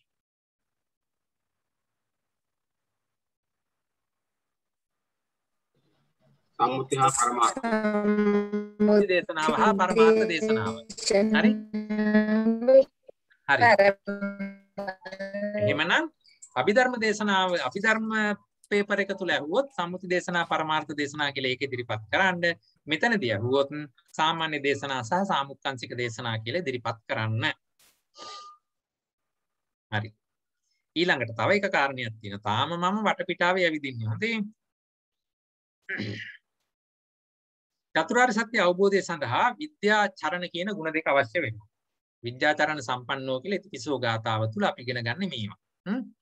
චරණ ධර්ම කියලා කියන්නේ සත්‍ය අවබෝධය සඳහා අවශ්‍ය මූලික අංග. දාන, සීල ආදී කුසල ස්වභාවයන් අපි එහිදී දිනු කරලා තියෙන්නට ඕනේ. ඒවා තමයි චරණ ධර්ම හැටියට ගන්නේ. විද්‍යාව කියලා කියන්නේ සත්‍ය අවබෝධය සඳහා අවශ්‍ය ප්‍රඥාව. ඒක භාවනාමය කුසලයේ වෙන්නට ඕනේ. එතකොට බලන්න විද්‍යා ධර්මත් අපි ළඟ දියුණු වෙන්න ඕනේ, චරණ ධර්මත් දියුණු වෙන්නට ඕනේ. එහෙමනම් යම් කිසි කෙනෙක් දාන සීල ආදී ආමිෂයේ තුලට විතරක් යොමු වෙලා ඉන්නවා නම් මතක තියාගන්න එහි තියෙන වැරද්ද. එයි විද්‍යා කියලා කොටසකුත් තියෙනවා. ඒක ලැබෙන්නේ භාවනාමය කුසලයෙන් කියන එක පැහැදිලිව තේරුම් අරගන්නට. මේකට උදාහරණයක් දෙනවා. හරි? පියාපත් සහිතව පක්ෂියෙක් ගහකට පියාඹගෙන ඇවිල්ලා ඒ ගහේ තියෙන බොහොම ඉදුණු ගෙඩි කනවා නම් මේ පක්ෂියාට ගහෙන් ගහට පියාඹාගෙන ඉන්නේ කියන්නේ පළතුරු තියෙන ගහට පියාඹාගෙන එන්නට පියාපත් තියෙන්නට ඕනේ. හරිද? එහෙමනම් පියාපත් නැතිනම් ගස්වල කොච්චර පළතුරු තිබුණත් පක්ෂියාට ඒ පළතුරු අනුභව කරන්න තමාගේ කුසගින්න නිවා ගන්න හම්බ වෙන්නේ නැහැ. ඒ ගහට ආව වුණත් පක්ෂියට පළතුර කොටල අරගෙන අනුභව කරගන්නට හොට නැත්තම් පියාපත් වලින් පියාඹගෙන ආපු පමණින් පළතුරු කා ගන්න හම්බ වෙන්නේ නැහැ. එහෙමනම් පක්ෂියෙක් සැබෑ නම් ඔහුට පියාපත් තියෙනටත් ඕනේ හොට තියෙනටත් ඕනේ.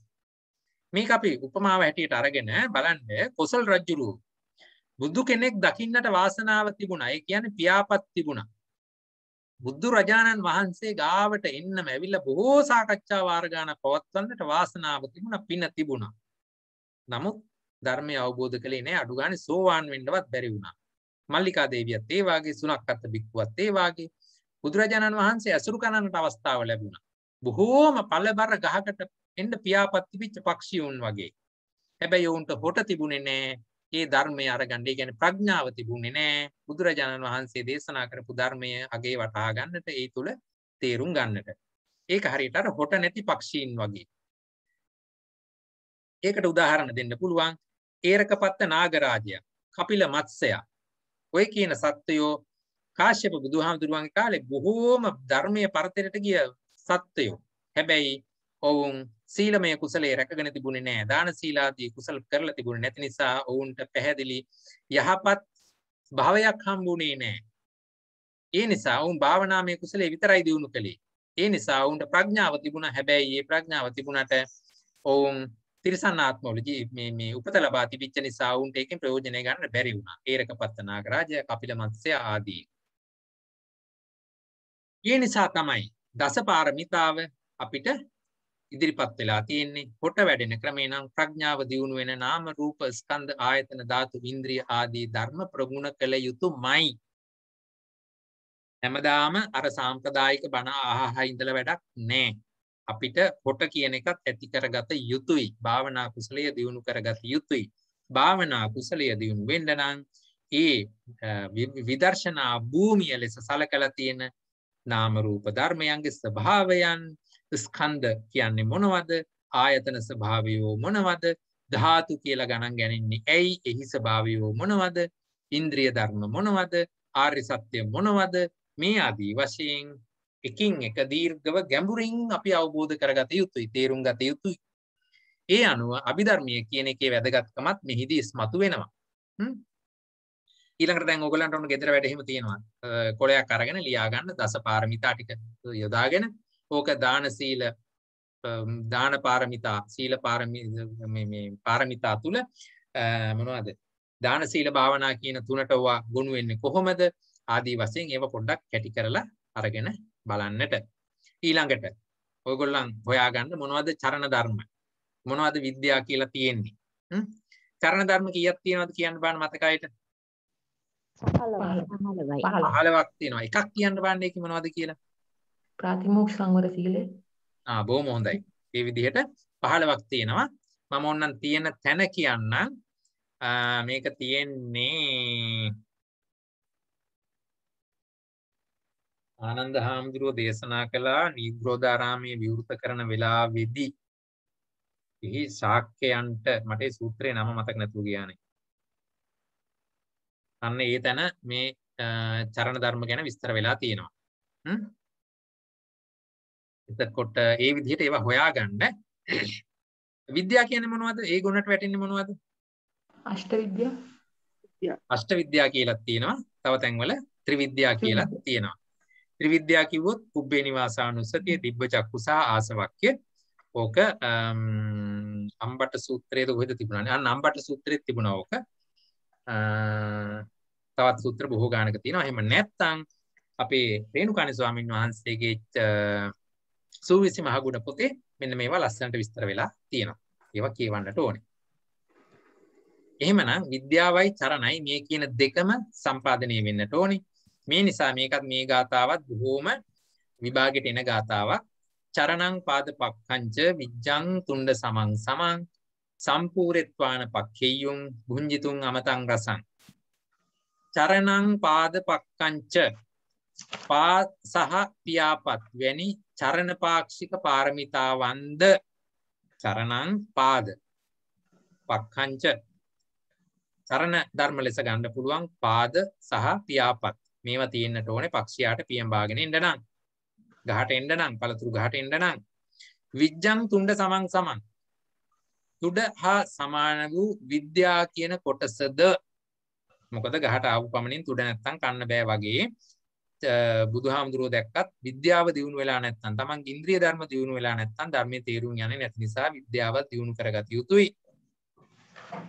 සම්පූර්ණත්වාන පක්ඛෙය්‍යුං සම්පූර්ණත්වාන සමසේ සම්පූර්ණ කොට පක්ඛෙය්‍යුං බුඤ්ජිතුං අමතං රසං පක්ෂියා අර ගහේ පළතුරු රස විඳිනවා වගේ නිර්වාණ සංඛ්‍යාත අමෘත ඵල රසය වැළඳීමට යන්නාහුය. කවුද යන්නේ? ප්‍රඥාවන්තයා. හරිද?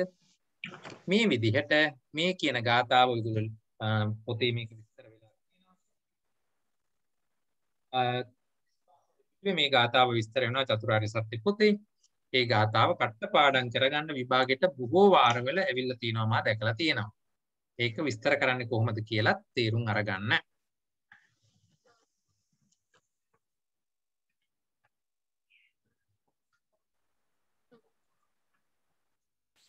ඊළඟට මේ සත්‍ය දේශනාවේදී අපිට තව එක කාරණයක් දැනගන්න තියෙනවා.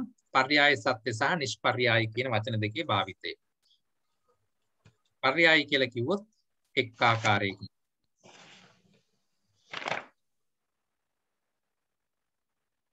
නිෂ්පර්යාය කියලා කිව්වොත් ඒ කියන්නේ මෙහෙමයි. පර්යාය කියලා කියන්නේ අපි නිකන් සාමාන්‍ය වශයෙන් කියනවා කියන්නේ. මුළු ඔක්කොම පැතිකඩවල් ගැන බලන්නේ නැතුව සාමාන්‍ය වශයෙන් පොඩ්ඩක් කිව්වොත් අන්න එවැනි දෙයක් තමයි පර්යාය කියලා කියන්නේ. ඒ අනුව පර්යාය කියන දේ ගැඹුරින් විමසීමේදී සමහර විට ඒක වෙනස් වෙන්නට ඉඩ තියෙනවා. නමුත් නිෂ්පර්යාය වශයෙන් යමක් කිව්වනම් ඒක කොයි ආකාරයකට වෙනස් වෙන්න බෑ. ගැඹුරින් විමසන්න තව තව ප්‍රකට වෙනවා. ඒක වෙනස් වෙන්නේ නැති ස්වභාවයන් යමක් ධර්මතාවක් දේශනා වුණා නම් අපි ඒකට කියනවා නිෂ්පර්යාය දේශනාවක් කියලා. එවැනි තමයි චතුරාර්ය සත්‍ය. දැන් උදාහරණයක් අපි අරගමුකෝ. පර්යාය සත්‍යට උදාහරණයක් දෙන්න බලන්න. එවැනි ස්වභාවයේ තියෙන වචනයක් ධර්මතාවයකට උදාහරණයක් දෙන්න බලන්න. පර්යාය සත්‍යෙන් ඉදිරිපත් කරපු එක තමයි දැන් අපි උදාහරණයක් කිව්වොත් මිනිසා. පරමාර්ථය. මිනිසා. එතකොට ඩෙස් එක එහෙම නැත්නම් මේසය. ඒ වගේම සාමාන්‍යයෙන් පර්යාය සත්‍ය තුල ඉඳගෙන අපි නම් කරලා තියෙන දේවල්. නිෂ්පර්යාය කියලා මොකද දැන් මේසය කියන එක අරගත්තොත් මේසය කියන එක හැම විටම මේසයද අපි මේසයේ තියෙන ඇන ටික ගලවලා ලෑලි ටික වෙන් කළොත් අපි ඒකට මේසය කියන්නේ නැහැ. ලෑලි ටික වෙන් කරලා ඒක මිටියක් බැඳලා තියෙන වෙලාවට අපි මේ ලී කැලි මිටියට මේසය කියලා කියන්නේ නැහැ. එතකොට අර බලන්න මේසය කියන ස්වභාවය වෙනස් වෙන්නට පුළුවන්. අන්න එවැනි ධර්මතා තමයි පර්යාය. දැන් මිනිසා කියන එක අරන් බලන්න. මිනිසා කියලා කිව්වේ කොහාටද? අපි දෙතිස් කුණපේ හැටියට බෙදලා තියෙන තැන අරගන්නකො ධර්මතාව වශයෙන් අපි මේ බුදුදහමේ පෙළ පොතේ තියෙන ඒවායින්ම අරගමු. මේ දෙතිස් කුණපයන්ගේ එක එකක් ගත්තොත් ඒ එක එකක් මිනිසාද? නෑනේ. ඒ ඔක්කොම එක්ක අහුවේ තමයි මිනිසාද? එහෙනම් මලමිනියටත් මිනිසා කියන්න ඕනේ. අපි එහෙම කියන්නේ නෑනේ. එතන අර සසංඤින්හි සමනකේ කියන එක වෙන්නේ නෑනේ. ව්‍යාම මත්තේ කලෙබරේ සසංඤින්හි සමනකේ කියලා වේකනේ. මලමිනියත් ඇහැ තියෙනවා. නමුත් ඒ ඇහැ තිබූ පමණින් ඒක ක්‍රියාකාරයෙන් මිදිලා. අර ඒ වගේ මේ පර්යාය සත්‍ය කියන එක පොඩ්ඩක් පරිස්සමෙන් අරගන්න ඕනේ දැන්. මොකද මේ තැනට ඒක වෙනස් වෙන්නට ඉඩ තියෙනවා. නමුත් නිෂ්පර්යාය කියලා කිව්වොත් ඒක ආයේ කිසි තැනකදී වෙනස් වෙන්නේ නැති ස්වභාවය. මේ වචන දෙක මතක තියාගන්නට ඕනේ. දැන් චතුරාර්ය සත්‍ය කියන එක නිෂ්පර්යාය වශයෙන් දේශනා කරපු එකක්. ඔන්න දැන් අපි එනවා පාඩමට. හැබැයි එතකොට දැන් වෙලාව ඉවර වෙලා නේද? හරි. මේක මම ඔයගොල්ලන්ට පොඩි අදහසක් ඉන්න විතරක් මතක් කරලා අපි ඊළඟ දවසේ පාඩමේදී ඒව ඔක්කොම අරගෙන යන්. චත්තාරිමානි භික්ඛවේ අරිය සත්‍යානි කතමානි චත්තාරි. දුක්ඛං අරිය සත්‍යං දුක්ඛ සමුදය අරිය සත්‍යං දුක්ඛ නිරෝධෝ අරිය සත්‍යං දුක්ඛ නිරෝධගාමිනී පටිපදා අරිය සත්‍යං. මේක මම අරගත්තේ කන්ද සූත්‍රයෙන්. සංයුක්ත නිකායේ මහා වග්ගයේ කන්ද සූත්‍රයේ. චත්තාරිමානි භික්ඛවේ මොනවද මේ කිව්වේ? චත්තාරිමානි හතරක් පමණමයි. අඩුත් නැහැ වැඩිත් නැහැ. ආර්ය සත්‍යෝ හතරක් පමණමයි. තව කිසි කෙනෙකුට මේකට තව එකක් එකතු කරන්න ඕ අඩු කරන්න ඕ හැකියාවක් නැහැ. මේක තථාගතයන් වහන්සේ විසින් දැකලමයි මේක කිව්වේ.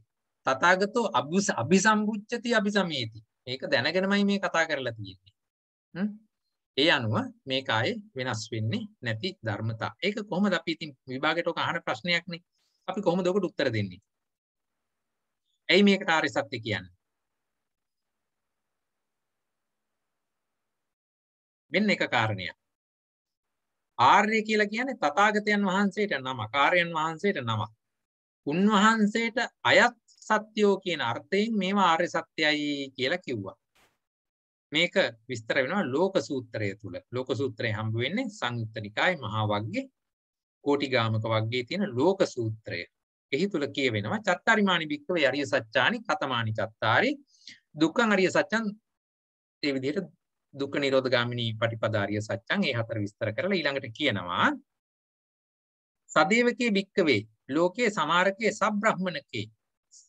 සදේවකේ ලෝකේ සමාරකේ සබ්‍රහ්මකේ සස්සමන බ්‍රාහ්මනියා පජාය සදේව මනුස්සාය තථාගතෝ අරියෝ අස්මා අරිය සත්‍යානි උච්චන්ති. බලන්න මේ ප්‍රකාශය. සදේවකේ ලෝකේ දෙවියන් සහිත ලෝකයේ සමාරකේ මාරයන් සහිත ලෝකයේ සබ්‍රහ්මකේ බ්‍රහ්මයන් සහිත ලෝකයේ සස්සමන බ්‍රාහ්මනියා පජාය. බ්‍රාහ්මණ කියන්නේ සමාජයේ දියුණුවයි සැලකෙන බ්‍රාහ්මණ කොට්ටාසයන් ඉන්න සමාජයක වුණත් සදේව මනුස්සාය දෙවියන් මිනිසුන් සහිත ලෝකයේ වුණත් තථාගතෝ අරියෝ තථාගතයන් වහන්සේ උසස් ආර්යයි. ඒ කියන්නේ අර කොයි තැනකවත් ආර්ය වූ තථාගතයන් වහන්සේ හා සමාන කෙනෙක් නැත. හරිද?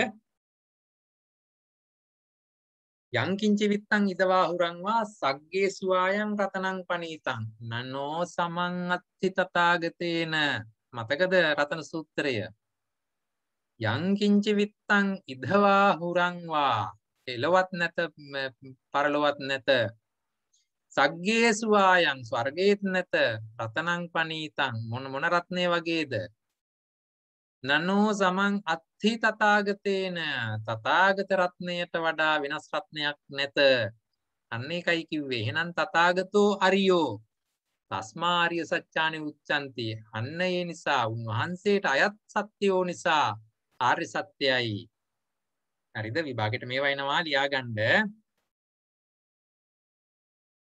දෙවෙනි කාරණය මේ තව පැත්තකින් විස්තර කරන හැටි කොහොමද මේ ආර්ය සත්‍යයි කියලා කියන්නේ? ඇයි කියලා මේ කියන්නේ? බුද්ධ ආදී ආර්යෝම අවබෝධ කරන නිසා ආර්ය සත්‍යයි. අරියායිමානි පටිවිජ්ජಂತಿ තස්මා ආර්ය සත්‍යානි इति උච්චಂತಿ. 2012 පළවෙනි ප්‍රශ්නේ හැටියට ආව යෝක. අරියා ඉමානි පටිවිජ්ජಂತಿ තස්මා ආර්ය සත්‍යානි උච්චಂತಿ. බුද්ධ ආදී ආර්යයෝ අවබෝධ කරන නිසා පටිවිජ්ජಂತಿ අවබෝධ කරන නිසා ආර්ය සත්‍යයි. තුන්වෙනි කාරණේ බලමු. මේවා අවබෝධ කිරීමෙන් ආර්යයන් වන බැවින්ද මේවා ආර්ය සත්‍යයි. මේ සංකෝ භික්ඛවේ චතුර්ණං අරිය සත්‍යානං යථා භූතං අභිසම්බුද්ධත්තා තථාගතෝ අරහං සම්මා සම්බෝධි උච්චති. මෙය අවබෝධ කිරීමෙන්ම ආර්ය වූ නිසා සංයුක්ත නිකායේ සත්‍ය සංයුත්තේ අභිසම්බුද්ධ සූත්‍රය. ඉමේ සංකෝ භික්ඛවේ චතුර්ණං අරිය සත්‍යානං යථා භූතං අභිසම්බුද්ධත්තා තථාගතෝ අරහං සම්මා සම්බුද්ධෝති උච්චති. එහෙමනම් මේවා අවබෝධ කිරීමෙන් ආර්යයන් වන බැවින්ද ආර්ය සත්‍ය නම් වෙන. දැන් කාරණා තුනයි තව ඉදිරිපත් කරනවා. දැන් එතකොට ඒක වැදගත් වෙන්නේ පර්යාය සත්‍ය කියන එක අර පරමාර්ථ සත්‍ය ඉදිරියේ අසත්‍ය වෙනවා. උදාහරණයක් මිනිසා හරි දෙවියා හරි කිව්ව ගමන් පරමාර්ථ වශයෙන් ගත්තොත් එතන තියෙන චිත්තචෛතසික රූප. එහෙමනම් මිනිසා කියන එක පර්යාය සත්‍යයක්. හැබැයි මිනිසා කියලා දෙයක් නැද්ද? තියෙනවා. පිළිගැනීම වශයෙන් තියෙනවා. ඒ නිසා ඒක පර්යාය සත්‍ය කියලා කිව්වා. එයි ලෝකේ පිළිගැනීමක් තියෙනවා. මේ මිනිසා, මේ දෙවියා, මේ ගහ, මේ කොළ වැල ආදී වශයෙන් පිළිගැනීම් තියෙනවා. පනවා ගැනීම තියෙනවා. ඒක හැමෝම පිළිගන්නවනේ. ඒ පිළිගැනීම තියෙන නිසා ඒක පර්යාය සත්‍යයක්. හැබැයි පරමාර්ථ සත්‍ය එහෙම නෙමෙයි. කුසලය අකුසලය කියලා ඕන එක විදිහකට බෙදන්න පුළුවන්. එතකොට මේකේ තියෙන විශේෂත්වය තමයි මේ පරමාර්ථ සත්‍ය කියන එක ආර්ය සත්‍ය ඉදිරියේ ඒක කුසලයේ වේවා අකුසලයේ වේවා. එහෙම නැත්නම් කුසලයේ වේවා කුසල විපාකයේ වේවා අකුසලයේ වේවා අකුසල විපාකයේ වේවා ඒ සියල්ලම පරමාර්ථ සත්‍ය හැටියට හඳුන්වනකොට අර දුක්ඛ සමුදය නිරෝධ මාර්ග කියන එකේදී දුක්ඛ සත්‍ය හැටියටයි වැටෙන්නේ. එහෙමනම් පරමාර්ථ ධර්ම කියලා කියන සමහර ඒවා සමහර විටකදී ආර්ය සත්‍ය ඉදිරියේ වෙනස් වෙනවා දුක්ඛ සත්‍ය බවට පත් වෙනවා. නමුත් ආර්ය සත්‍ය කියන එක හැම විටම සත්‍යයි. ඒ නිසායි ඒකට ආර්ය සත්‍ය දැක්කද ඒකේ තියෙන ගැඹුර. නිකම්ම ආර්ය සත්‍යෝ ගැම් ආර්යයන් නිසා එහෙම කිව්වා නෙමෙයි. බලන්න ඒක විස්තර කරන් ආපු විදිය. ඉස්සෙල්ලා පරයාය සත්‍ය කියලා පරයාය සත්‍ය ආර්ය සත්‍ය ඉදිරියේ වැරදෙන හැටි කියලා දුන්නා. ඊට පස්සේ පරමාර්ථ සත්‍ය ආර්ය සත්‍ය ඉදිරියේ වර්ධින හැටි කියලා දුන්නා. එහෙම කියලා ඊළඟට කිව්වා ආර්ය සත්‍යය තමයි වැදගත්ම කියලා වර්ධින්නේ නැහැ කියලා. මේ ස්වභාවය විස්තර වෙනවා විශේෂ වචන තුනකින්. ඒකත් ඉදිරිපත් කරන්න පුළුවන් පස්වෙනි කාරණේ හැටියට. ආර්ය සත්‍යෝ කියන්නේ ඇයි? මෙහි තියෙන විශේෂ ලක්ෂණ තුනක්. මොකක්ද ඒ ලක්ෂණ තුන? තථානි හොಂತಿ අවිතතානි අනඤ්‍යතානි කියලා. තත අවිතත අනඤ්‍යත කියලා කාරණා තුනක් තියෙනවා. තත කියලා කිව්වේ සැබෑමයි. අවිතත කියලා කිව්වේ බොරු නොවේමයි. අනඤ්‍යත කියලා කිව්වේ අන්‍යාකාරයකින් නොවේ. දුක කියලා කිව්වනම් දුකම තමයි. ඒක ආයි වෙන ආකාරයකින් වෙන්නේ හිටින්න බෑ. සමුදය කියලා කිව්වනම් සමුදයම තමයි. අන්‍යාකාරයකින් එන්නේ නෑ. චතුරාර්ය සත්‍ය කියලා හතරයි කිව්වනම් පහක් වෙන්න බෑ. මේ විදිහට මේ චතුරාර්ය සත්‍ය තුල තියෙනවා ලක්ෂණ තුනක්. තත අවිතත අනඤ්‍යත. හරි? ඒ නිසා මේක ආර්ය සත්‍යයි. චත්තාරිමානි භික්ඛවේ තතානි අවිතතානි අනඤ්‍යතානි කතමානි චත්තාරි ඉදං දුක්ඛන්ති භික්ඛවේ තතමේතං අවිතතමේතං අනඤ්‍යතමේතං. මෙන්න මේක දුකයි කියන එක, මෙන්න මේ ස්වභාවය දුකයි කියන එක සැබෑමයි, බොරු නොවේයි, අන්‍යාකාරයකින් නොවේයි. අයං දුක්ඛ සමුදයෝති තතමේතං අවිතතමේතං අනඤ්‍යතමේතං. මේ දුක්ඛ සමුදයයි කියන එක සැබෑමයි, බොරු නොවේයි, අන්‍යාකාරයකින් නොවේයි. අයං දුක්ඛ නිරෝධෝති තතමේතං තතානි අවිතතානි අනඤ්‍යතානි.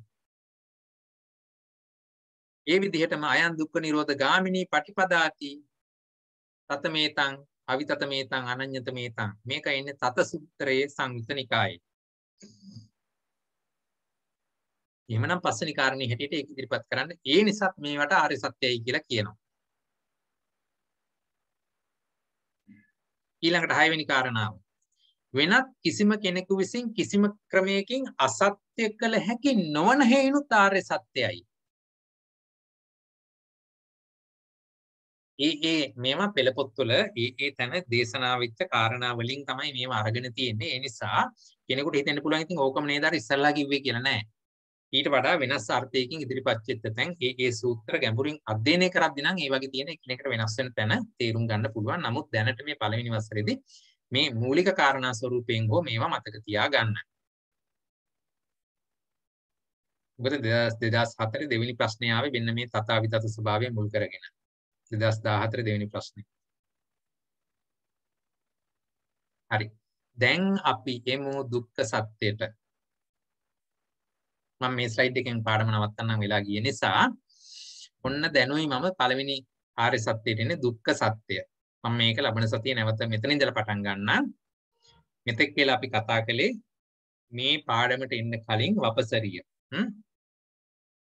හොඳයි. මොකද්ද දුක්ඛ සත්‍ය කියලා කිව්වේ? කතමංච භික්ඛවේ දුක්ඛං අරිය සත්‍යං. පංච උපාදානස්කන්ධා තිස්ස වචනීයං. කතමේ පංච සයති තං රූපෝපාදානස්කන්ධෝ වේදනානුපාදානස්කන්ධෝ සංඤ්ඤූපාදානස්කන්ධෝ සංඛාරූපාදානස්කන්ධෝ විඤ්ඤාණූපාදානස්කන්ධෝ ඉදං උච්චති භික්ඛවේ දුක්ඛං අරිය සත්‍යං. මේක තියෙන්නේ සංයුක්ත නිකායේ මහා වග්ගේ සත්‍ය සංයුක්තේන කන්ද සූත්‍රයෙන් තමයි මේ පාඩය අරගත්තේ. මේ පාඩේ මෙහෙම ඇහුවොත් අනිවාර්යයෙන්ම මේ පාඩේ පාඩම් කරගන්න ඕනේ ඉතින් විභාගෙට යන අය. හතමංච භික්ඛවේ දුක්ඛං අරිය සත්‍යං. මහණෙනි දුක්ඛ ආර්ය සත්‍ය කවරහයත් පස් උපාදානස්කන්ධයෝ යයි ඒට කිව යුතුයි. කවර පසක්ද? රූප උපාදානස්කන්ධය. රූපස්කන්ධය නෙමෙයි රූප උපාදානස්කන්ධය. වේදනාස්කන්ධය නෙමෙයි වේදනා උපාදානස්කන්ධය. නිකම්ම සංඥාස්කන්ධය නෙමෙයි සංඥා උපාදානස්කන්ධය. සංස්කාර උපාදානස්කන්ධය. විඥාන උපාදානස්කන්ධය. මෙන්න මේවට තමයි දුක්ඛාරය සත්‍ය කියලා කිව්වේ. දැන් චතුරාර්ය සත්‍ය දේශනා බොහෝ ගාණක් තියෙනවා.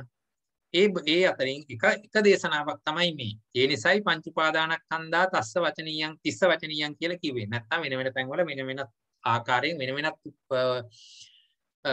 පැතිකඩ වලින් ඉදිරිපත් කරපු දැන් තියෙනවා. හරිද? ඒ අනුව මෙහිදී මතක තියාගන්නට ඕනේ මෙන්න මේක තමයි විශේෂය. පංච උපාදානස්කන්ධිය තිස්ස වචනීයං කියන එක. හරිද? ඊළඟට මොනවද මේ පංච උපාදානස්කන්ධ? ඉස්සෙල්ලා උපාදානස්කන්ධෙන්න කලින් ස්කන්ධය ඉගෙනගෙන ඉන්න වෙනවා. ඒ ස්කන්ධය ඊළඟට උපාදානස්කන්ධේ බවට පෙරලෙන්නේ කොහොමද කියලා ඒක තේරුම් ගන්නට වෙනවා. දැන් ඒ ටික අපි කතා කළොත් රූපස්කන්ධය කියන එකට එන්නේ. මම මේ දැන් කතා කරන්නේ ස්කන්ධ මට්ටම. රූපස්කන්ධය කියලා කිව්වොත් මහා භූත 4යි උපාදා රූප 24යි ඔක්කොම එතකොට රූප ධර්ම 28යි. මේවා අපි අභිධර්මයේ කොටසේදී දීර්ඝව කතා කරන නිසා මම මෙතනදී මේක අරගන්නේ නැහැ. ඇයි අභිධර්මයේදී අපි ඉදිරි පාඩම් වලදී මේවා දීර්ඝව කතා කරනකොට ඒවා අපිට ඕගොල්ලන්ට සම්බන්ධ කරගන්න පුළුවන් නිසා. වේදනාස්කන්ධය කියලා කිව්වොත් වේදනා චෛතසිකය. එතකොට ඒක ඉදිරිපත් කරන්නේ ඇස නිසා මේ ద్వාර වශයෙන් ඉදිරිපත් කරන්නේ. ඇස කරනකොට ඇති වෙන වේදනාව. ඒ කියන්නේ ඇහි තියෙන කැක්කුම නෙමෙයි. මේ ඇසෙන් රූපයක් දකින්න වෙලාවේදී ඇතිවෙන චිත්ත වීතිය තුළ ඇතිවෙන සිත්වල තියෙන වේදනා චෛතසිකයෝ තමයි එතනදී අරන් පෙන්නන්නේ. කොහොමද ඒක මම ආයි කියන්නම්. ඇසෙන් රූපයක් දකින්න වෙලාවේදී ඒ දකින්නකොට සිත් වලක් ඇති වෙනවනේ. ඒ සිත් වලේ තියෙන ඒ සිත තුළ පවතින වේදනා චෛතසිකය තමයි වේදනා හැටියට සලකලා තියෙන්නේ. චක්කු සම්පස්සජා වේදනා කියලා කිව්වහම. ඒ වගේම කන ඇසුරු කොටගෙන ශබ්දයක් අහන වෙලාවේදී ආදී වශයෙන් ద్వාර 6ට ඒක ගලපලා තමයි වේදනා 6යි කියලා පෙන්වන්නේ. චක්කු සම්පස්සජා, සෝත සම්පස්සජා, ගහන සම්පස්සජා, අවසාන වශයෙන් මනෝ සම්පස්සජා කියලා 6යි. සංඥා ස්කන්ධය පෙන්වනකොට ඒක රූපයට අනුරූප බාහිර අරමුණට අනුරූප කරලා පෙන්වන්නේ. රූප සංඥා, ශබ්ද සංඥා, ධම්ම සංඥා ආදී වශයෙන්. සංස්කාර ස්කන්ධය ගත්තොත් සංස්කාර ස්කන්ධයට අපි චෛතසික 48ක් නැහැ. චෛතසික 50ක් කියලා පෙන්වුවට සංස්කාර ස්කන්ධය කියලා බොහෝ තැන්වලදී අපි අරගන්නේ ඒ 50 තුලින් චේතනා කියන චෛතසිකය ඒක තමයි ප්‍රබලව යෙදෙන්නේ. හරි. එතකොට ඒක වෙතක අපි ඉදිරිපත් කරනවා රූප සංචේතනා, ශබ්ද සංචේතනා, ගන්ධ සංචේතනා, රස සංචේතනා, පොට්ටබ්බ සංචේතනා, ධම්ම සංචේතනා ආදී වශයෙන්. එහෙම නැත්නම් ඉදිරිපත් කරන්න පුළුවන් කුසල චේතනා, අකුසල චේතනා, අව්‍යාකත චේතනා ආදී වශයෙන් උත් කියන්න පුළුවන්.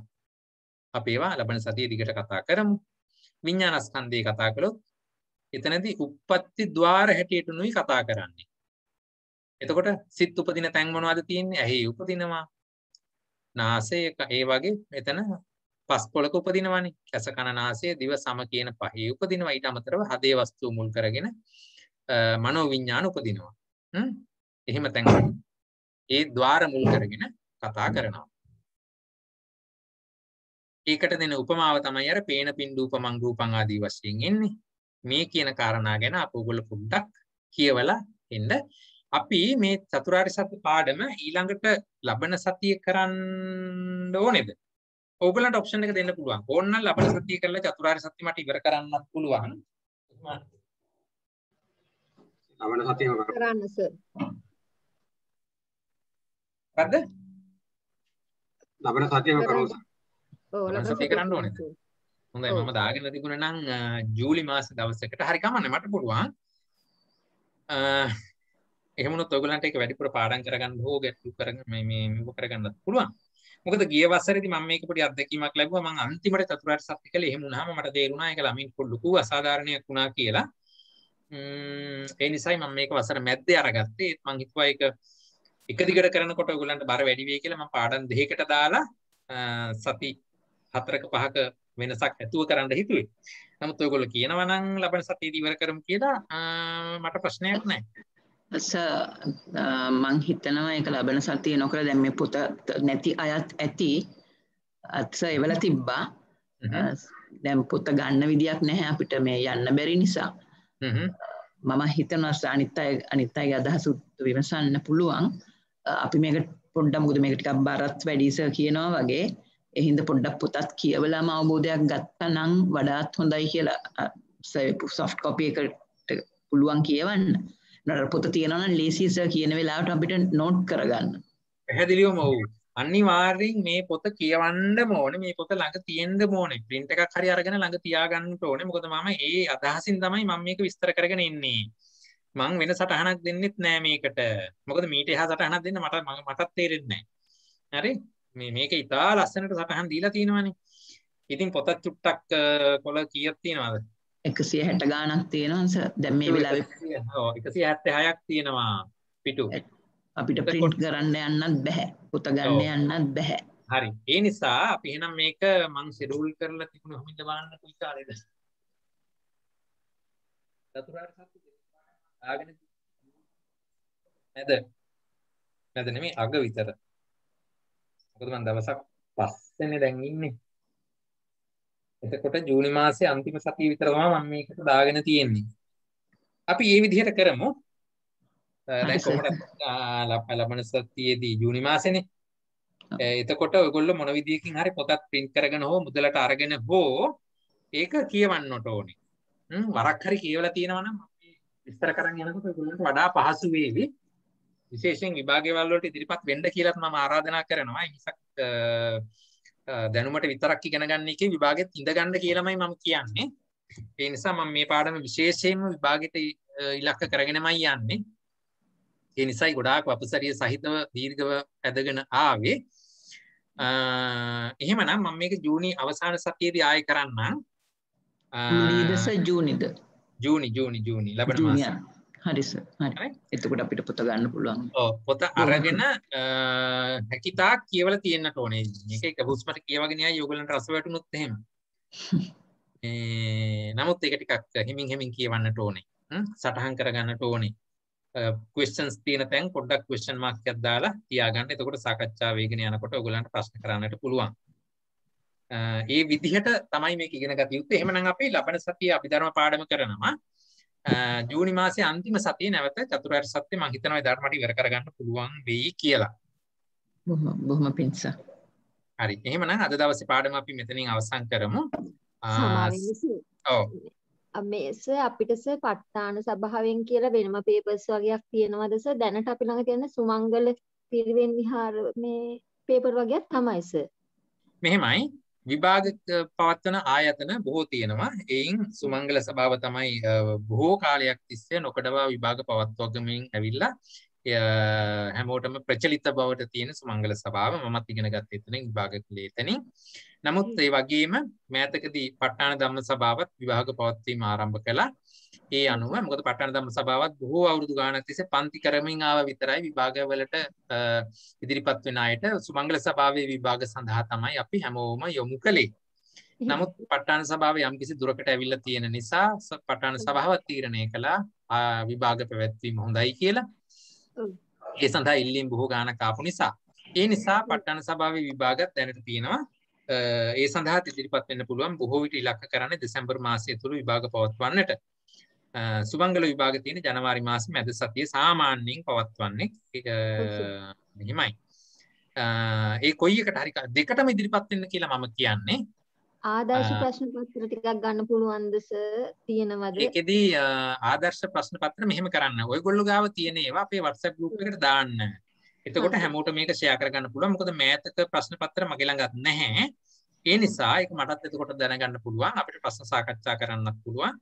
හැමෝම ප්‍රශ්න පත්‍ර දිහා බලලා මේ ප්‍රශ්න ඉලක්ක වෙන්නේ කොහොමද කියලා ඒවට උත්තර ගැට ගහ ගන්න පුළුවන්ද කියලා තම තමන් අධ්‍යයනය කරලා බලන්න.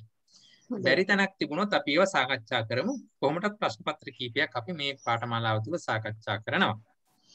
හැමෝම තම තමන් ගාව තියෙන ප්‍රශ්න පත්‍ර